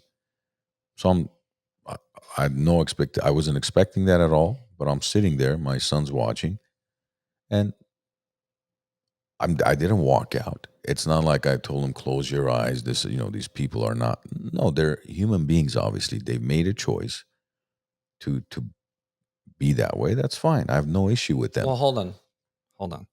What? Multiple scientific studies over the years have proven beyond a reasonable doubt that it is not a choice. Really? It's not. How come the numbers have increased so much over the last 5 to 10 years all of a sudden? The science, they just started studying, and based on the studies, people realized, oh shit, I guess I am trans myself, or I am gay. Did you know that 100 years ago, we had a huge spike in the number of left-handed Americans? Huge spike. Why? Because left-handedness no longer became illegal in the school districts. Across the country, we now no longer mandated that every student become right-handed. Once that happened, over the course of 5 to 10 years, we saw a huge spike in the number of left-handed kids, and then it leveled off. Right. Because what we stopped doing was oppressing left-handers and let them be So themselves. they came out. You said it was illegal to be left-handed? It was mandated by school districts across the country to be right-handed. So was it illegal at one point to be gay? It was. When was it illegal? So if you look before Obergefell, which is the Supreme Court case from 2015, it was illegal to be gay and married. No, I'm not talking about married. I'm just talking about being gay. Hold on, I'll go back. Okay. If you go before, I believe there was the Civil Rights Expansion Act in the 90s, I want to say 94 and 95, where gay Americans were also afforded gender parity. It was illegal to discriminate. It was legal to discriminate against people because they were gay. If you go back before the 1970s, before Harvey Milk and that whole case, it was actually legal to simply kill somebody for being gay if you felt threatened by them, or I forget what the exact wording was. But we saw many local municipalities, this is not federal law, but many local municipalities, including Burbank, that had laws on the books saying you couldn't dance with the opposite gender, you couldn't you couldn't dance with the same gender, you couldn't dress as the opposite gender. There were laws. So it wasn't explicitly illegal to be gay on its surface, but all of the activities, including one of the biggest laws for a long time in this country was sodomy. And it was targeted towards the gay community, that sodomy was illegal and people were prosecuted for it. And a lot of the Stonewall riots in New York was anti-sodomy protests. Sodomy was in like in the 1800s, though. But still. No, I know. It was a different time at that point as well. But do you question, for example, one of the celebrities I can think of, Megan Fox? 3 out of 3 kids, trans. 100%, huh? 3 out of 3. I mean, or Will Smith or Jennifer Lopez, all Magic of a sudden, Johnson, Dwayne Wade. Like, yeah, all these guys, all of a sudden, their kids are all just part of the statistic. How? You don't question that? So one of the things we don't question ever is that if someone has 10 kids and all of them are straight, we don't question it. even though we know statistically 1 in 10 people are gay. But you have 10 kids and all of them are straight, and we don't question it, right? Because in our minds, that's the norm. That's standard. But if you look throughout history, we've had famous people in every corner of the globe, either gay or lesbian or transgender. They've been around. Look, Konstantine, we have nothing against anybody who's gay or lesbian. You want to be gay, by all means. You want to be lesbian, by all means. Whatever you do in your bed, in your household, no problem. It's the trans community that we're more worried about, of them pushing this ideology of you can be whatever gender you'd like to be. You can be a cisgender. You can be non-binary. You can be a man. You can be a woman. You can be, I mean, they just keep adding letters. Well, let me ask you this. What's wrong with that? What's wrong with It's no different than if during that cultural event, if there was a booth for a Christian booth, I think people would have an issue with that. Or if there was why would there be an issue? Of course there would. Of course But why? Why do we not teach religion in school then? We do teach religion How? in schools. Are you kidding me? How When do I we- was in high school, I had to learn about Christianity, Judaism, Muslim. My son came home. He says, "Hey, did you know that the Quran teaches this?" I'm like, "Well, you're reading the Quran? It's in middle school." They teach religion, but they teach it as a cultural part of history, not a religious part of history. Because we know that so many people on the planet prescribe to one religion or another, and that a lot of that clash between cultures, much of it is based on religion over history. And so I'm perfectly fine if there's an elective booth of here's Christianity, here's Judaism, here's Muslim, here's LGBT. Fine, teach it, expose a kid to it. They can go in and get what they want from it. If they don't like it, great. I heard it, not for me. My only concern, at some point, someone you know, maybe not your kids, maybe a cousin, maybe a relative, what happens when someone you know, someone you care about, someone who's either in your care, they do some self-reflection and they come out? At what age? At any age. Here's my issue. At any age. If they're young, if they're old, if they come to self-reflection, they say, you know what? This is the person that I am. And they turn to you and they say, hey, this is a journey I'm going on. I'm trying to understand myself. Will you be supportive? So a 6-year-old, 7-year-old comes to you and says, I think I learned something in school and I think I'm supposed to be a girl. Mm-hmm. What kind of conversation do you have with that 7-year-old or 6-year-old? That is a conversation that is a difficult one. That is definitely going to involve a therapist. That is definitely going to involve, at some point, if they want to go down that path, the teachers, a doctor. All of that is a conversation that needs to happen with the family. What I don't want to happen is the parent say, no, we're not having that conversation. And then what happens to that kid? They're going to find somebody who will have that conversation with them, because that's how kids I agree with operate. that. I think the parents should have the conversation, just like I've had it, Right. where we'd be sitting even at an ice cream shop and there's a kid next to us that looks different. So my sons will occasionally ask, how come he looks so different? And I have to explain, well, he's different than you. He finds other things in life that appeal to him that you don't. And that's okay. But then I'm not going to go above and beyond that more than like, so what do you think? Have you thought about maybe if you are truly a boy? I mean, we're not going to get into No, it. you don't need to. But the problem if you take him to a therapist, they will.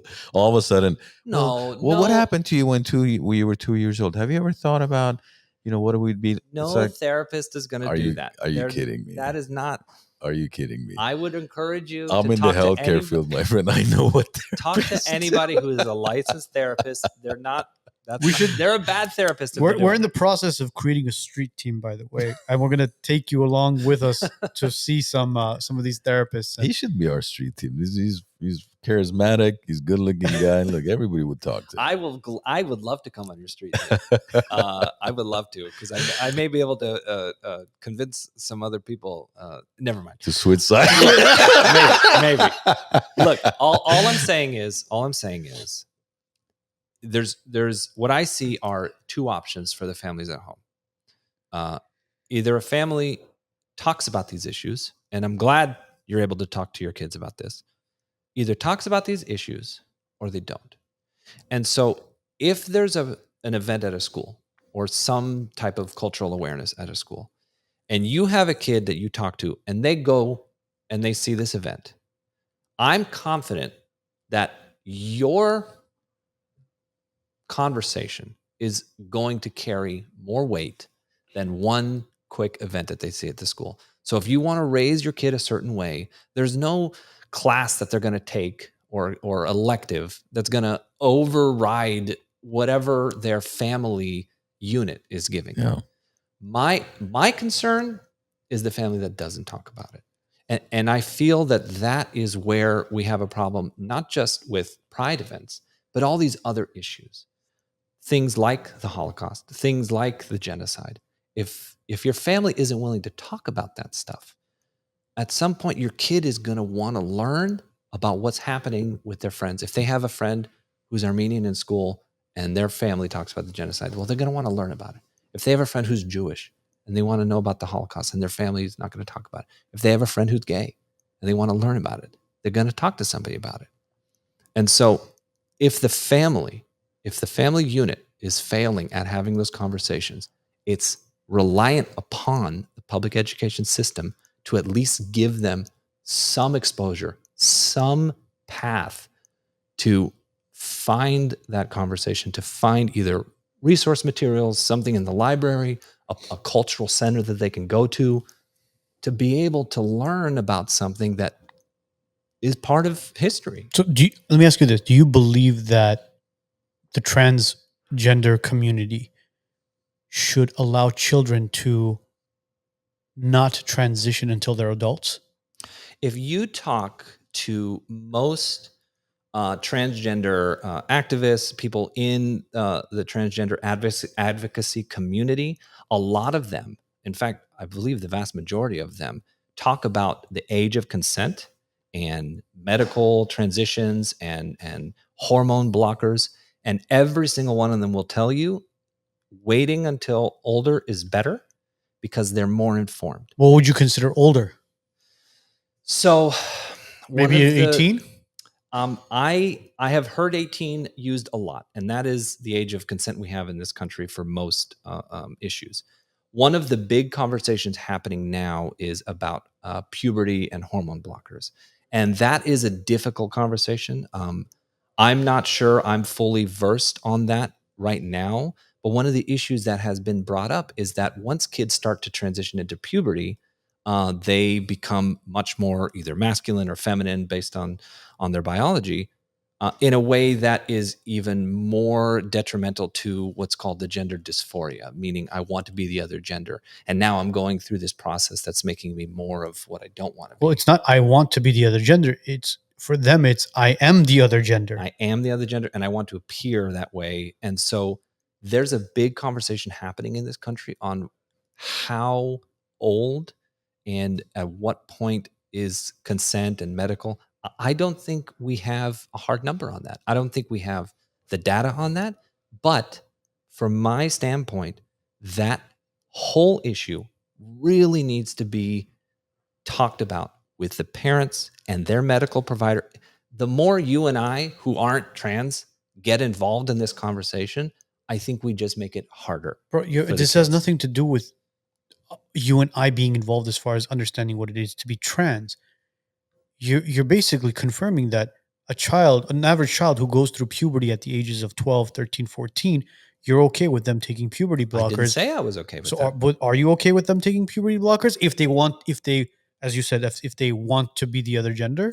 I will say this. If their parents have a medical doctor and a licensed therapist that have worked through this program and they want to do this for their kids, I don't think it's fair for the government, and this is me as an elected official now talking, to step in and say, you're not being a good parent, you're doing something harmful to the kid. Now, we're talking about less than 0.01% of the population. There's so few transgender people in this country, and yet we have created an entire complex around this to fight for one thing or the other. I will tell you, the vast majority of people who I talk to on a daily basis about political issues and economy issues never even bring this up. But we've now dedicated how many tens of 20s, 30 minutes on this show talking about this one issue. No, we talked about everything. We talked 20, 30 minutes about multiple issues. But I think those are much more impactful, and they actually have a greater need in the community. What we're talking about now is not only the transgender community, but transgender folks under the age of 18 is very small. And an even smaller subset of groups, transgender under 18, who are actively trying to get puberty blockers. There's so few. We have 300 million people in this country, and I don't know any off the top of my head. I know a lot of people. I don't know anyone who's going through this. 3-4 million were killed though. I need you to send me that. I will send it to you. Yes, you are off by probably a couple million here or there. He's like, I only know a handful, and I travel the country. Yet we had 3-4 million people stoned and killed. I was saying that's one type of murder weapon that is used. But they see the issue when you say government should not be involved. It's tough to say that because you may trust the medical community. Me being in the medical community, I do not trust them because, I mean, during even COVID, they were forcing 2, 3-year-old, 4-year-old kids to get the COVID vaccine. Now hold on a second. You can have your thoughts and feelings about the government or the medical community. I'm not saying I'm not saying you have to trust the community. Right. If you didn't want to get your kid vaccinated, you didn't have to get your kid vaccinated. Well, you didn't have to. You didn't have they to. removed that mandate months or a year or so after. Initially, there was a mandate. But what I'm also saying is, I'm not saying you have to, if your kid randomly says, I want to be the opposite gender. We're not mandating that you have to do that either. What I'm saying is, if a family that does trust their doctor, that does trust what their kid is saying and what their therapist is saying, who are we to step in and say, no, we as the government don't trust you as a parent to make the right decision? Yes, because it's way too premature to make that decision. And you feel that way. And it's honestly, not that I feel that way. It's just the way it is with everything. Just like if you, again, going back to COVID vaccines, it was premature to make a decision whether it should be forced upon people or not. And now everybody, after 4.5, 5 years, CDC, WHO, and everybody's admitting that, we shouldn't have forced it. What do you think? Okay, at least that vaccine could maybe be reversible to an extent. I'll tell you you cannot reverse a child who's had puberty blockers and has pretty much avoided their natural God-given puberty process that has been stripped from them. Okay, I'll say this last thing. Here's this last thing. There are people in the trans community who have transitioned back, right? There's a small percentage of folks who've transitioned to one gender and then transitioned back, okay? After hormone treatment? After hormone treatment. Detransitioners, right? Detransitioners. And I can't wait for those two detransitioners to come onto this show, and I'm going to have you sit right across there, and you're going to hear their story. And what I'm saying is, what they went through. The number of people, percentage-wise, who have detransitioned, people who have regretted transitioning, is lower than the number of people who have regretted knee surgery. They did a study across the country of people who've gotten knee surgery. Knee surgery as in like what? ACL, MCL, knee replacement surgery? ACL and MCL. That type of surgery. They looked at it. And they looked at the number of people who, after the surgery, said, I don't think I should have gotten it. A torn ACL or MCL? There are more people do you understand who that you could that than people who have transitioned. Do you understand that a torn ACL or MCL, you're practically walking like bone to bone, right? Yeah. And you're telling me those people that went through that surgery have more regrets than somebody who transitioned and When you send me these studies, I'm gonna send you all these studies. I would love to see who paid for wait this study. To see these studies, bro. I'm just saying. But- I'm saying there are Bro. people who have detransitioned, yes, but the percentage Sure. is Well, we can- exceedingly low. To give it 5, 10, 15 years. See what happens. If you guys, I'm happy to hear you're opening a homeless shelter in Burbank, but consider a few mental facilities as well. No, I'm not trying to be cute. We have those too. There's We're doing there's gonna be huge demand for that, because again, we're going against nature, just like we did with COVID. We're going against nature. This is obviously not comparable as far as from a medical standpoint, but this is actually worse. The fact that we are artificially stopping somebody going through their natural process. Wait to see what happens to them in 10, 15 years when they're adults and realize, shit, man, what the hell did I do? I can't reverse this. All I will say is I can't predict the future. None of us can. But the very argument that you brought up about it goes against nature and things are going to go wrong, this is the same type of stuff people mentioned in the 90s when we were putting gay people on television and normalizing LGBT behavior. Our kids are going to be exposed to this and our kids are going to turn out gay. I mean, these were conversations that were in the 90s. Of course. And but we've found an equilibrium. We've found a way to accept that and understand it. But, folks also were concerned that it was, what's the argument? It's in your face and it's flamboyant. There are ways to do it and have it not be so, aggressive as a spectacle. And I think we've found that balance with the gay and the lesbian and the queer community. But this new understanding of what it means to be transgender, I think we're still in the early stages of figuring it out. So I'm not going to say, we're perfect right now. I believe we're going to find that balance. And yes, there's always going to be some people who either made the wrong choice or did the wrong thing. That's just life. What I hope to do is, as we go through this and as a country, as we go through these stumbling blocks, we don't hurt people and we don't put people in a position where they're so hurt. My greatest fear is that they end up hurting themselves, because that honestly is one of the biggest fears I hear from parents whose children have come out to them. They tell me, my kid talks about self-harm. They're so ostracized and bullied that they want to take their own life. And again, that's not a huge widespread thing, but it's a real fear. And I see that in these parents' eyes. And so for me, how do we talk about this stuff on your show to the public? How do we talk about it in a way that's compassionate? I think we've done so here today.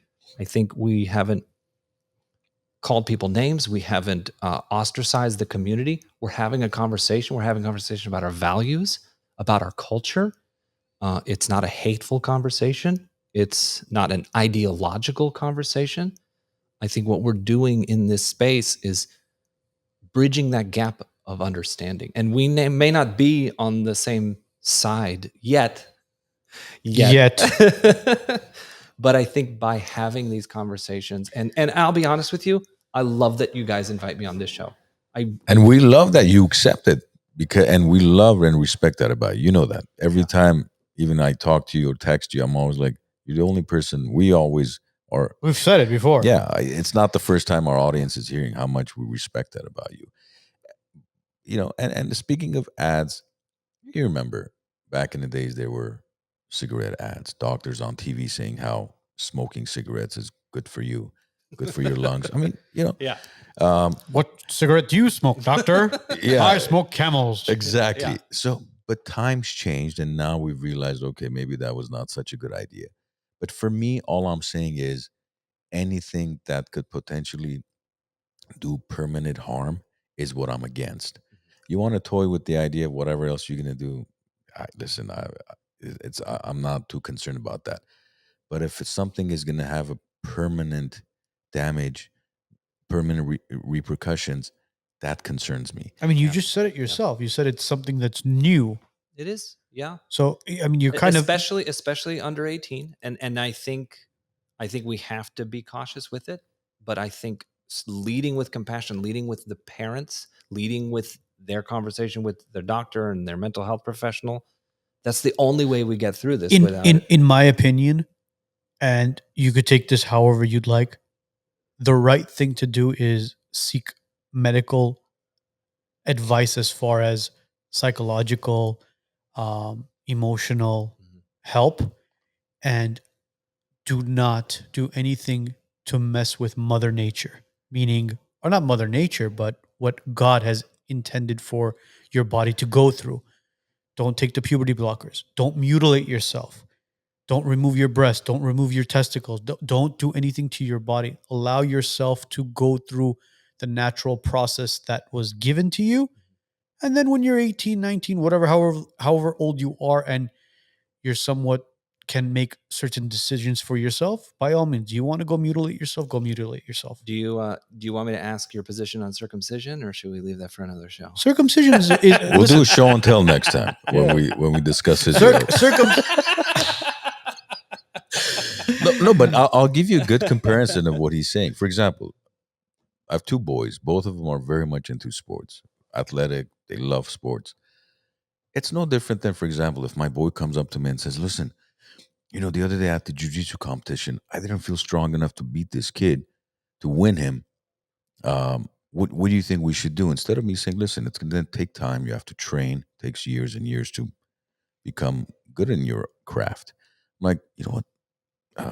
Talk to my wife, and you know what, baby, I think we should take our kids to a endocrinologist and maybe give them some human growth hormones or some TRT. Let's get these boys up and running because I want them to be jiu-jitsu champions and soccer.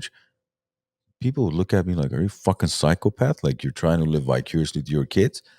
That's not accepted, right? Because everybody will say, including the medical community, allow their natural course to take place, which is they'll grow up, they'll become young men, they'll gain their strength they need through obviously working out and training. You're right. That's the example I think of. I hear you. And yet there are documented cases across the country where these kids are doing steroids at a young age. And it still exists. Right? I understand that that different families think different things. And we as a society have said no to human growth hormone, no to steroids, right? And that's a decision we all came together. And I truly do believe that that's equivalent to a man participating in female sports. Okay. And you can have that opinion, but what we've seen in the science of it is once a person has transitioned and has taken the hormones for a long enough period of time, their body has acclimated to that level of performance. So do you think that Leah Thomas's body has acclimated to a female? I mean, at a certain point. Are you serious? Have you seen her? I've seen there are a lot of women. She is smashing NCAA records, or he is smashing NCAA records left and right. I won't get into the specifics of one person because what we're talking about is community-wide. Well, there's a bunch of them. There's a bunch of runners. There's a bunch I understand that. But the NCAA, these are by and far most part kids over 18. The NCAA is trying to figure out their standards. They're doing it separate from any state or federal law. They're doing it on their own. They're looking at the academic performances. They're looking at the qualifiers of kids getting into these programs. They're doing the work of trying to figure this out. Okay, so Leah Thomas tried to get into the Olympics for the United States Olympic swimming team, and they denied her. The IOC is a completely different regulating body. So this is where I'm going with this. Are you okay with women competing in men's sports and men competing in women's sports? I firmly believe that the individual regulating bodies for each of those sports needs to make that determination. I'm not going to hold the same categorical denial to women and men in, say, playing volleyball to playing chess. So if right? if a it's man not- goes into women's swimming and completely destroys all the women, beats them by not even milliseconds, by minutes, you're okay with that? by and far, we have never seen a man, as you say them, joining women's sports. What we've seen is individuals who have transitioned, who have been on the hormone therapies, who have taken the blood tests and met the hormone requirement levels for that testing in that sport, enter those sports and compete. So the I muscle, so firmly- the bone density, the muscle density doesn't have anything to do with You it, right? lose that. You lose that over time. The moment you start to transition, and they've done science on this, the moment you start to transition, you lose the bone density, you lose the muscle density. What I'm saying is, it's not, you're talking to me as a government official now. As a government official, I want to leave it up to the individual regulating bodies. They need to create standards on their own. And by and far, the most part, they have. And they update them. When they see people who are exceptions to the rule, they go in and they update them. As an individual person, I got to be honest with you. For me, sports has always been the realm of entertainment. I don't see it as a measure of how good a person is internally. It's just something you do that people like to watch. So for us to come in and bring all of this cultural morality to sports, when historically we have seen professional sports be some of the most corrupting and immoral, from gambling to debauchery to, the kinds of things that happen behind closed doors.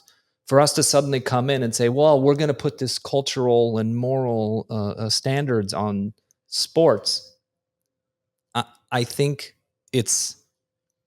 we're spending way too much of our intellectual effort when we should let the regulating bodies do what they do best, which is find a way to create parity with the players. I mean, they have regulations on how many years you can play. They have regulations on the kinds of vitamins and supplements you can take. Like, they've gone through all of this. And so I would say the same answer we talked about earlier, where it's new and we're learning. I think we're still in that phase of, well, we're trying to figure it out. So I will always be in the camp of stay out of the way, let the professionals figure it out. If they need help, because I have yet to see the NCAA, the International Olympics Committee, any of the local agencies that work on these sports, the independent agencies, come to the government and say, hey, we need government regulation. What I do agree with what we just said is we do shine too much light on it. I think we do need to, it's hard to, but we do need to stop talking about it, because the more we talk about it, the more unnecessary attention it gets, if you ask me. I feel the same way. And it's not that the attention is to the benefit of the people that may disagree with the decisions they're making. It's actually working in favor of them. And that's one of the reasons why I think we should stop shining light to it and let people be. But if, for example, if I had a daughter and she came to me and said, listen, Dad, we lost the match again because Billy, who now goes by Stephanie, beat the shit out of us, that would be very upsetting for me. Because my daughter, if I had worked hard to be competitive, whether it's volleyball, whatever sport it happens to be, and now she can't even get on the podium because some boy who's obviously naturally far more stronger than she is beating her at every event, then I would have issue with that. I would say to that point, that is your right as a parent to go to the governing sports body, whether it's a local public school or the athletic association that governs that body, and ask them, what are your standards? Are you testing these kids? Is this Is this kid just claiming that they're in the wrong sport, or have they gone through hormone therapy? How many months? Are you testing their testosterone levels to the level where it's parity with the average female member? I feel like we're on the same page with this, but for some reason you're tiptoeing around the question. Because the question you're asking me is, do you feel it's right for me to weigh in and put government regulations? No. My question is, are you okay with men competing in women's sports? Well, that's the problem with, I reject It's a simple the premise yes of or the no. question, because I don't feel that men do compete in women's sports. They don't. What are their chromosomes? But the chromosomes is not the same as muscle density, bone density, the stuff that you're talking about. That is regulated by the current hormone levels that they have, the current supplements that they're taking. Is it illegal to take TRT or testosterone in order to compete in professional sports? So at a certain level, there are regulations on how much and what you can use it for. And it varies sport by sport, and it's actually much more strict at the collegiate level. It's illegal to take steroids in order to compete in football, basketball, hockey, wrestling, most MMA. of them, yes. Most of So them, yes. what's the difference between taking hormones or taking steroids? So you're taking something to either enhance or dehance. And it's never girls who transition and play in boys sports. It's the other way around. There are a couple. I've seen. there are records, and they compete decently well. There's none that are like breaking records or anything. Have you seen But Serena they Williams talk about it? What do you mean? For me, tennis and men's tennis and women's tennis are completely almost two separate sports. So I'm like, if I were to play Andy Murray, I would lose 6-0, 6-0 in 5 to 6 minutes, maybe 10 minutes, because it's true. It's true. It's a completely different sport. The men are a lot faster, and they serve harder, they hit harder. It's just a different game. And Serena Williams played against, I think it was like a guy was ranked in the 50s or 60s 200 something. or something like that. Yeah. In men's tennis. And she couldn't. Yeah, they were. She said it. She goes, they hit the ball harder. Yeah. They run faster. She goes, you can't compare it. She goes, that's why I enjoy playing in women's tennis. Yeah. And that's a man that's ranked, as Arman said, 200s. Yeah. So, I mean, that tells you enough about how different we are. How much hormone therapy are you going to take to basically desensitize yourself? I know. Well, what I'm saying is, I guess at the end of the day, I don't have the medical expertise. I don't have the sports expertise. It's a common sense question, Konstantine. But it's not. You're asking me to make you're not asking me as an individual. I'm sitting in this seat because I'm elected to a government body. And what you're asking me to do is to weigh in on what I think a regulation should be. So you would answer the question differently if you weren't a council member? I would. Absolutely. Yes, I would. I would give you my personal opinion on what it is. But so it is. It is a political ladder. It is a little bit of a political ladder here. I have said multiple times in this seat that I hold myself to a different standard. As a government official, I will always lean on the side of less regulation, less involvement in people's lives. I will do everything I can to support individuals' families going through these issues. I will help you if you want to challenge or question what a local agency, whether it be sports or academics or your city government, anything. I'll help you follow those rules and follow that path to either change the law or question the law. I have zero problem in that. What I have an issue is when, and it's not just you folks, it's all Americans somehow want a magic government phrase or perfect governmental response to all of their problems. And I'm not saying all their problems, but there is no magic bullet for this. I have said repeatedly, we're still in a phase of learning. I want to be able to help people get through it. I want to get to the end of that transitory period to learn mistakes we made, what we could do better. I don't ever want to impede somebody's ability to live their life. But I want to do it safely. But you say you want less involvement and you never want to impede in somebody's ability to live, right? But yet I hate to go back to this topic, but you guys did that. You did that during COVID when you shut down Tin Horn Flats, right? Now, I will disagree with you there. There were about, I want to say maybe a dozen or so businesses in Burbank that were not complying with the county's health orders. Which was They had to do they had to close down the indoor dining. They could only do deliveries, and then at a certain point we opened it back up. They could do outdoor dining, and then of course they went back, and then they closed the outdoor. It was a whole mess. But that was between the county, outdoor indoor dining, Yeah, right? Yeah, that was you could between be the outdoor county as and the long governor. as you had a tent. And Yeah. Well, not only that, if you were sitting down, you didn't have to wear a mask. But if you had to get up to go to the bathroom, you had to wear a mask. So what do you think you're of that ordering now? your I mean, looking back, It's 5 years Looking back, later. It's 5 years later. I will say that was between the county and the state government. If you were anywhere in LA County, you saw the governor and the county board of supervisors fighting each other every week, and it was a mess. We were wishing we could just get clear delineation of what worked. But to that point, the moment I got into office, I was elected in 2020. What we did and what the city of Burbank pushed for was that our city officials, the guys who do the code enforcement and the health inspections, all that, they went to all of these restaurants and they worked with the restaurateurs to figure out what worked and what didn't. But that's not what he asked you. He asked you 5 years now. Right. It's 5 years later. 5 years later. What are your thoughts on all those regulations the state, the county, and the city was So, implementing? The I will masking, say- the sitting down, you don't have to wear a mask. The getting up, you got to wear a mask. The 6 foot distancing.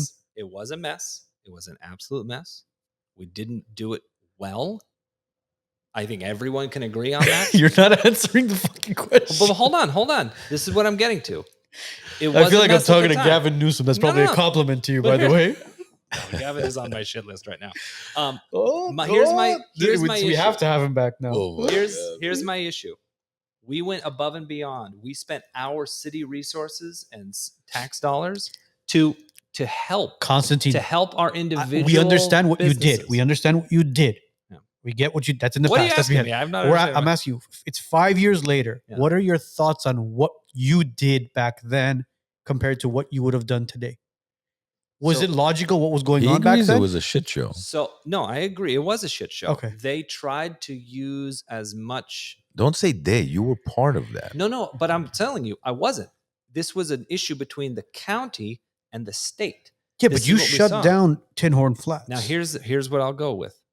We spent a lot of city resources to go out to all the individual restaurants that were not complying with the order. And we went above and beyond to help them. We told them the rules. We figured out what the governor was trying to get us to do, what the county needed us to do, what the health department was saying. And we went through all of the regulations and we got almost every single one of those restaurants to figure out what worked and what didn't and comply. There was only one restaurant in the entire city that refused to cooperate with the city. And again, we went above and beyond. We said, you can do it this way. Here's an option. Let us work with you. Let us change your permit. We allowed them to reapply for different conditional use permits and to change the outdoor dining designation on what the parking, we went above and beyond. We changed our city code, our parking regulations, all of it. There was only one restaurant in the whole city that refused to work with us on it. And when we tried to work with them, they actually fought us. They refused to do anything remotely considerate of what the other restaurants were going through and their hardship. And at a certain point, the neighborhood that they were in started to take notice. And those individuals, the residents and the other businesses in that area started calling in to the city council saying, hey, how come everybody else has to follow these rules, even though they're difficult? How come everybody else has to follow these rules and these guys get a free pass? Where's the fairness in that? And so it was a tough thing to do. But at the end of the day, the first organization to crack down on Tin Horn Flats was the County Board of Supervisors and Catherine Barger, who I ran against last year. So her mandate and her order shut them down. They opened back up. Then the state board came in, alcohol, tobacco, and firearms. They came in, they removed their permit. That was from the governor. And so at the very end of the day, what the state and the county asked the city to do was enforce the state and county laws. And they said they don't have an alcohol permit and they don't have a health permit. Alcohol permit from the state, health permit from the city. ABC is the Alcohol Bureau and county health. They don't have either of those two. So under your city code, they can't operate. We're telling you to shut them down. And so we were compelled by state and county law to go in and shut them down. Even though months ahead of time, we were out there in their facility talking to the owner saying, what can we do to help you get this? What can we change about your parking to allow more people to eat out here? What can we do about your front door to let you keep it open so you can do delivery? We did all of that stuff. All the other restaurants that we worked with took us up on the offer, and they're still in business. These guys aren't. Maybe one day we'll have both of you on the show together. Oh my God. Side by side. One more topic we want to kind of discuss before we call it a day. Previously on our show, we talked about GUSD and what was going on with the school board, the protests, and all that. Not to talk about the protests or what was going on with the school board. That's a completely different subject alone. But the topic of Antifa came up. Mm-hmm. And you not being associated with doxing, Antifa, any of those individuals, you had no idea who they were or any association with them. But when we later on, when we dug into your Instagram, you were following a bunch of those pages. Mm-hmm. So tell us a little bit about that. Why were you following these pages? Yet on our show, you denied having any sort of connection or even saying that does Antifa even exist? You said people got hurt. People got hurt. Did not get hurt. People did get hurt. Antifa members got hurt because they showed up to provoke the parents, and they got. No, they didn't. Of course, Yes, they they did. Antifa was not burning down. So would you can you denounce Antifa then? Can you say something about Antifa? I don't know any Antifa. I don't know these Do people. they not exist? I don't know what it is you're talking about. So for me, staying aware of what's happening on social media is important to my understanding. There it is, Konstantine. Yeah. No, I know. I follow all these pages. What is important to me is to understand what they're seeing, what they're talking about, because I compare what happened then similar to what's going on with today's Tesla protests. There's a bunch of folks around the country who are actively chanting and marching in front of Tesla dealerships. And at the same time, we have seen sporadic incidents of vandalism to Cybertrucks and Tesla automobiles. And so when you dig into it, you'll find that none of these vandalism actions happen at or around or during the protests or near the dealerships. And so this you can chalk up to individuals looking at a cultural movement, something that is happening around the world or around the country, and taking their own action into their hands and acting on it. Do you think it's them seeking an opportunity, maybe? Opportunity, attention. Because those groups that we just put up, Joe, can you put them up really quickly again? The Instagram stuff? Yeah, the Instagram stuff. When you look at the individuals that are look at how little the following is. I think the largest one is Sky Spider, right? Could you pull up the other one, Joe? The largest one is Sky Spider, who basically has a couple thousand followers, but everybody else, it's these super left wing pages that you're following, and you're saying you're following them to find out what's going on and keeping up to date. Why would you want to keep up to date with individuals like this? This is Antifa, by the way. Well, the issues that they talk about, it's one of the reasons why I still stay up to date with your guys' show. When people talk about cultural issues and political issues, it's important for me to understand the argument, not to agree, but to understand the thinking and the why. For me, as a representative, I have to represent everybody. And so if even a small percentage of people believe in one thing and think one way, I have to be prepared if they're going to come up to a public hearing and give me an argument why I should do something or shouldn't do something. So, but you are confirming that they do exist now, right? I mean, it's an Instagram page. What about as far as them showing up to these protests now? I think maybe the Sky Spider one is the only one that I think I've seen. The revolutionary communists? Yeah. What about person. them? The RevComs? The RevComs, I've seen them at a couple of places. And then obviously you have the masked individuals with the whole Kevlar and the black and the yeah. So they do exist. They're out there. They're out there. So because what I want to kind of understand and kind of gauge from you is you entered into the political field in 2020, right? Mm-hmm. As far as an official political position. And you've seen as time has progressed, the past 5 years, more and more protests are taking place. Mm-hmm. I'm sure you're a smart guy. You're seeing a pattern here as far as after day 2, who's really showing up to these protests. Yes. Especially during even the protests against Trump for when the Mexicans were out there, the South Americans were out there protesting about the border. Against ICE. Against ICE. Who showed up day 2, day 3, day 4? Yeah. Who's consistent? Who's still out there? Absolutely. So that's what I want to kind of gauge with you as well, to understand that before you said they didn't exist, can you confirm that Antifa is here? They do exist. So I think what in hindsight, I think what we've understood Antifa to be are individuals acting on their own interest who have taken up a sort of look, like you said, with the black and the masks and the Kevlar, under the guise of this larger organization, to be part of something, to be part of a movement. You'll find that the vast majority of political protests and rallies, the Women's March, the Science March, the Abolish ICE March, all the stuff with the Tesla protests. I went to Tesla protests yesterday, and 90% of the people there were over the age of 60. It was a bunch of white-haired folks yelling at the guy driving in his Tesla, saying, "Change your car, sell your car, get rid of your car."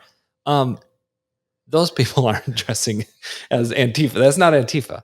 But every so often, I'll go to an event or I'll go to a rally and I'll see someone dressed like what you've described. And so for me, it's somebody who I think, and this is just speculation on my end, they see a cultural understanding of what that image represents, and they want to be part of that representation. They want to be part of this, anonymous style, anarchist, everything is terrible, we have to fight back against authoritarianism kind of ideology.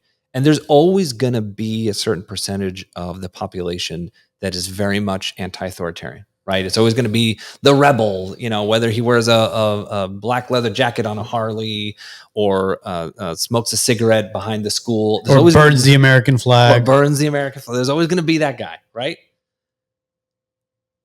If we know that to be true, then that means there's always going to be somebody who's looking for that Antifa ideology to jump into and say, look, regardless of who's in charge, regardless of what's happening, I'm going to be opposing the person with the power. I'm going to be opposing the person who's trying to crack down on whatever regulation or anything like that. So those people will always exist. And I think the phrase Antifa has sort of become the catch-all now. Back in the 60s and 70s, they were beatniks, right? And in the 80s and 90s, they were the rebels, right? It's always, there's a phrase.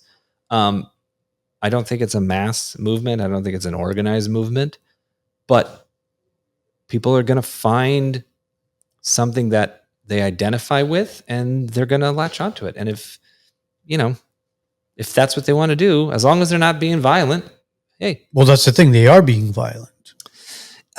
What I have seen by and large, especially recently, is mostly acts of vandalism. And that's not violence to you? I'm hesitant to equate vandalism with violence. For me, violence is hurting people. If you're tagging things, if you're like going up to the side of a Tesla building and you're, putting a Nazi propaganda on there, burning Tesla cars. Well, I don't know how many Tesla cars have been burned, but Plenty of them were on fire. There was a handful. There was a handful. But that's not violence. Well, that's the thing, though. You have to understand, if somebody knows that there's not a person in the car, and what they're trying to do is create an image of the reflection of their hate and pain for this, whatever the vehicle represents, if it represents Elon or represents Trump. No, you can't look at that. It's, for example, then, if no one's in the White House and I don't like Trump, I'm okay to burn the White House to send a message. I didn't say it was okay. I'm not agreeing with it. What I'm saying is, when you see these people conduct these acts of what I call vandalism versus violence, and there are people who are being violent. I'm not saying there's not. But what we're seeing mostly is vandalism, especially stuff that is very politically motivated, like the burning of a flag, like the burning of a very specific item or car. It's very different than going out and attacking people and hurting people, which we've seen. We have seen that in clashes, in political clashes. And personally, I haven't heard of anybody that hasn't been prosecuted on the violence aspect when people are fighting or attacking each other. I'm glad that the justice system is working as it is and it's getting those people. When we look at the physical vandalism, when that kind of thing is happening, we have seen some prosecutions there, but by and large, most of those people are doing it at night. They're doing it under cover of darkness, and they're fleeing and they're not getting caught. I think that's inappropriate at that level. That's not something you should be doing. It's damaging other people's property. If you want to go out and torch your own Tesla, hey, go for it. If you hate the automobile so much that you paid for and you want to make a big show of it, that's fine.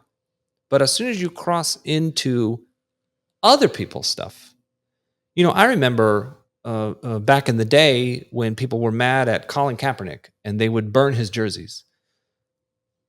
Go for it. If that's what you want to do, if you believe that he's desecrated something like that and you want to burn your own jersey publicly, hey, I cross the line if you start to go and grab the jersey off other people, right? Or you go and steal it from a store and you start to damage it. So then why do you care what people drive? I don't care what people drive. I care where they spend their money. It's not about the driving. It's about your funding the company that is owned by a person that I disagree with. What percentage of Tesla does Elon Musk own? Oh, I have no idea, actually. It's less than 15%, right? I think he gets most of his salary as a CEO, though, right? I think that's he owns 12.8%. Yeah. And the rest we own if we have 401ks or investments or. Fair enough. So these individuals protesting in front of Teslas, burning Teslas, they're actually hurting the employees there. Well, that can be debated because when we talk about boycotts in general, when Budweiser did their program with Mulvaney, mm-hmm. we saw a drop in their stock, right? People said, "Oh, I'm not going to buy Budweiser anymore." So boycotts in this country is protected under the First Amendment because we count what we spend our dollars on as speech. But did you see the difference between the way Dylan Mulvaney was protested compared to how Elon Musk is protested? I don't see a difference. There's a big difference. But you know what the difference was? You didn't have people in front of Vaughn's, Ralph's, Albertsons, whatever store it was saying, "Don't buy Bud Light, don't buy Bud Light." People just said, "You know what? Fuck it. I'm not going to buy this Bud Light beer. I'll just buy Heineken. I'll buy Coors. I'll buy whatever it is." Whereas with Tesla, every freaking weekend you see on these Instagram pages, between the hours of 12 o'clock to 3 o'clock, meet at this location. We're going to go protest in front of Tesla. Yeah. So why not just say, "You know what? I'm not going to buy a Tesla. I'll encourage my friends and family not to buy Teslas." I think it's because of the level of organizing. What we saw with the Bud Light thing, when people finally figured out that they were fighting a partnership with an individual who had no political power or sway over them, they kind of just moved on.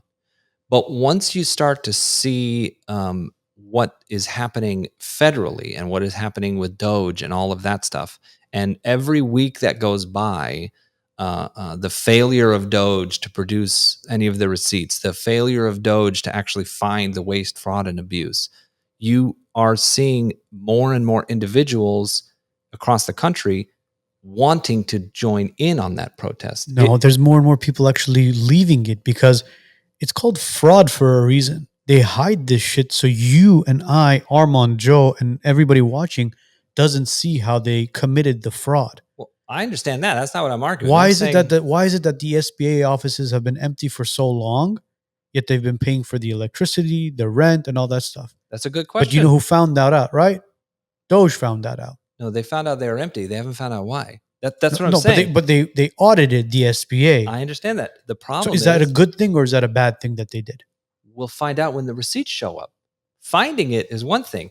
Proving it is another. You have to show the receipts. That's why I'm saying there's video evidence of offices of course, empty. show the receipts. Where is the money being spent and why? This is the issue I'm saying. You mentioned that there's fewer and fewer people. There's actually more and more people coming out to these protests. How long has Trump been in office now?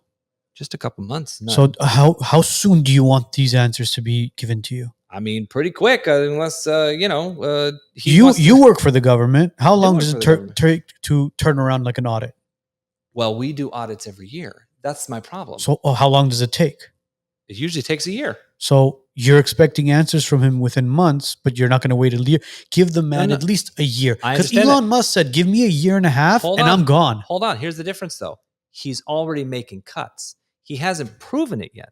If he was going to make the cuts in a year from now when he had the evidence, I don't think anyone would have a problem with it. If by next quarter we see a surplus in our budget, in the deficit, the United States Treasury, in our government, we see the deficit continue to drop and we see a surplus, and you're like, oh, well, you know what? Our debt is going down. Sure. Would you not be happy? Depends where it came from. If you rated Social Security for it, no, I wouldn't be happy. If you rated the F-35 budget, which is a boondoggle, sure. But it's not just a matter of how much money, it's where it comes from. And so that, I'm saying, is driving these protests. If he had simply waited to make the Doge cuts after he had all the receipts, I don't think anybody would be upset. The problem is he's making the cuts, finding the audit, and then not producing the receipts. And so all of us are like, you're just saying it's fraud. You haven't proven that it's fraud. There may be a perfectly reasonable explanation why those rooms are empty. We don't know the reason. If at certain point we find out that it is fraud, great, shut it down. So with the USAID and the receipts that were proven where the money was going, I think that was sufficient enough to get started, wasn't it? They didn't find any fraud, waste, or abuse in USAID. So the transgender author books that were being printed in like Uganda or whatever, and the $1 million that was sent here, a couple 100,000 here, and all the stuff that was going aided. Condoms for Gaza. Yeah, condoms for Gaza. Condoms for Gaza. How is that waste? Explain to me how that's waste. Why are we funding Gaza condoms in Gaza, Konstantine? If Congress approved condoms in Gaza. That's another problem in itself as well. But that's the problem. It wasn't waste, fraud, or abuse. Congress literally had a hearing. How is it not fraud? Let me ask you this. Because they told you what they were doing. So if I'm part, you're an elected official. Yeah. And hold real quick before we get started, I am an elected official. We have spent money in the city of Burbank, and every city does this, on stuff that goes nowhere. We do a $20,000 feasibility study on. I know Glendale just spent a couple million on those bicycle lanes, and so has Burbank on Olive. Now, do you consider that waste, fraud, or abuse? Yes, I'll tell you why. It's waste because everybody knew that was a waste to add bicycle lanes in a city that has 4 cyclists. Okay, but even if everybody knew, but the people asked their duly elected representative to spend the money to at least show it and go through the process, it's not waste because you're doing it to show it. No, you can argue it's no different than what happened again. Okay, so you send $50 million worth of condoms to Gaza. You don't think the condom producer was a friend of a congressman or so on and so Oh, forth. of course I do. So that's not fraud. It's not fraud No. because they did it up front. If we didn't know that, if the friend... Is it waste? That's another thing. You That's can't our argue. money, Konstantine. I understand. So then why did your Congress member approve it? Because they're morons. They're being paid. Exactly. That's Same the reason issue. why Gavin Newsom bought over $1 billion worth of masks, and then he mandated everybody wear one. And we used to make fun of Armenia years ago when there was one of the prime ministers, whoever son was involved in the fire extinguisher business. So he's like, well, I want to take these auto fire extinguishers to Armenia and sell it. They're like, well, how are you going to sell it? Like, well, we'll come up with the law that every car has to have a fire extinguisher. That's how I'll sell it. So that's exactly what they did. And he made money selling fire extinguishers because every vehicle had to add one. Same thing here. I'll get a contract. We'll bring masks for, 6 cents a pop. We'll sell it to people for 99 cents at CVS and everywhere else. But how are we going to force them to buy it? We'll have a mandate. You got to wear a mask. But that's okay. That's not fraud to you, right? I would argue that's bad government. When we talk, that's not fraud. But that's different. It's not fraud. So that's what's a whole nother issue. What's an example of fraud? Here's then? the deal. Well, go through. Yeah, can you give me the definition of fraud? Waste, fraud, and abuse. No. What is fraud? Well, do waste first. No. Give me fraud first. All right, I'll start with fraud. Fraud is when you have the government spend money on something that is not what it actually spends money on. That's fraud. That means you're lying to the people. So the people in Gaza got their condoms, right? People in Gaza got their condoms. Now, if the people in Gaza didn't get their condoms, that's fraud. What right? about the high speed rail? High speed rail for California. So that here's was supposed to be done right. 10 years ago. 40 years ago. Here's the deal with waste. This is where I'm going to go with waste. Waste in government, when you typically call waste in government, is when you spend money on something more than what it's worth. When you overpay. That's 100% of government. Oh, yes. Yeah. Oh, yes. All the time. 100%. Right. So it happens all the time. And so now suddenly Elon Musk is going to come in and fix waste in the government. There is not a single piece of government spending that you can tell me isn't waste. So how is he going to come in, who's never worked in government before, and say, oh, I know where all the waste is. I'm going to find all the waste. That's never going to happen. He hasn't said that. He hasn't said, I'm going to come in and find where all the waste is. I know, but I'm using hyperbole here. Okay, But for him to come in and when you say stuff like that, especially this is on camera, this is being recorded. But when you say it out in the public, where there aren't any cameras and there's a bunch of people that are brainwashed by the media, and you say stuff like that, they believe that Elon Musk said that. But if you look at his actual statements, it doesn't.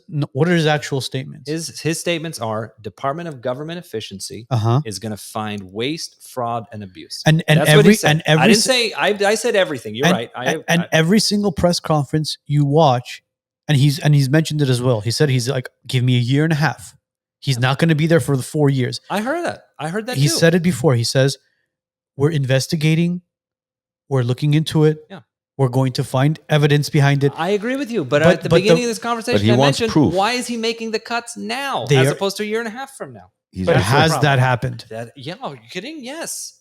He's cut so many programs. In fact, they had to rehire a number of individuals, government workers who've been fired.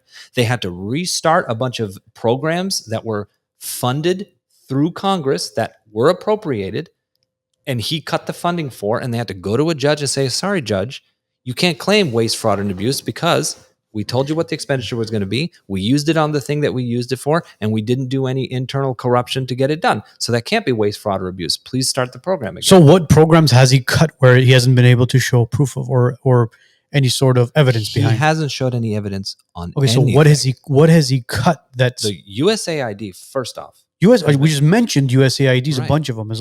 I understand that. The problem is every single line item that you may or may not disagree with that should be spent on. I didn't agree with all the stuff in USAID, but the problem is it went through the appropriations in Congress.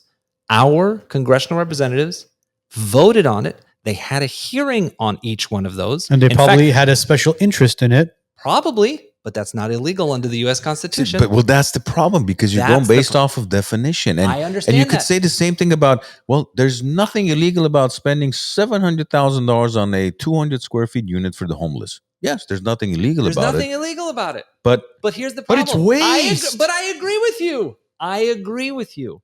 But there are ways of doing it. Because here's the issue. Here's the issue. If we say that Doge can go in and simply overturn any expenditure that he feels and that his team thinks is waste, fraud, and abuse, then what's to stop him from going through any single expenditure in Congress and doing that? What's to stop him? Even though our United States Constitution says Congress, the House of Representatives, has the power of the purse. If they allocate funding, then that funding goes through. And that's why you vote for a representative. What is the point of having Congress if Elon could just go in and go, no, no, no?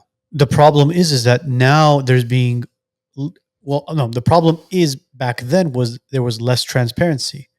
More and more people are now waking up and understanding what's going on, who their congressmen are, who their senators are, who their government officials are. I'm okay with that. That's fine. Absolutely. Now, what we've been talking about for the past 2-3 years is holding these individuals accountable, being able to understand what they're actually voting on, looking at some of these Senate bills, looking at some of these assembly bills, looking at some of these congressional bills. I'm totally okay with that. If Elon's entire purpose of Doge was to do an audit, similar to what I mentioned at the beginning of the conversation with Kevin Mejia and the LA controller, and just doing an audit, versus him physically going in and cutting the program. If he simply shined a light on it and said, hey, did you know you're spending on this? And this is the Congress member who carried the bill in this district, and you're his constituents.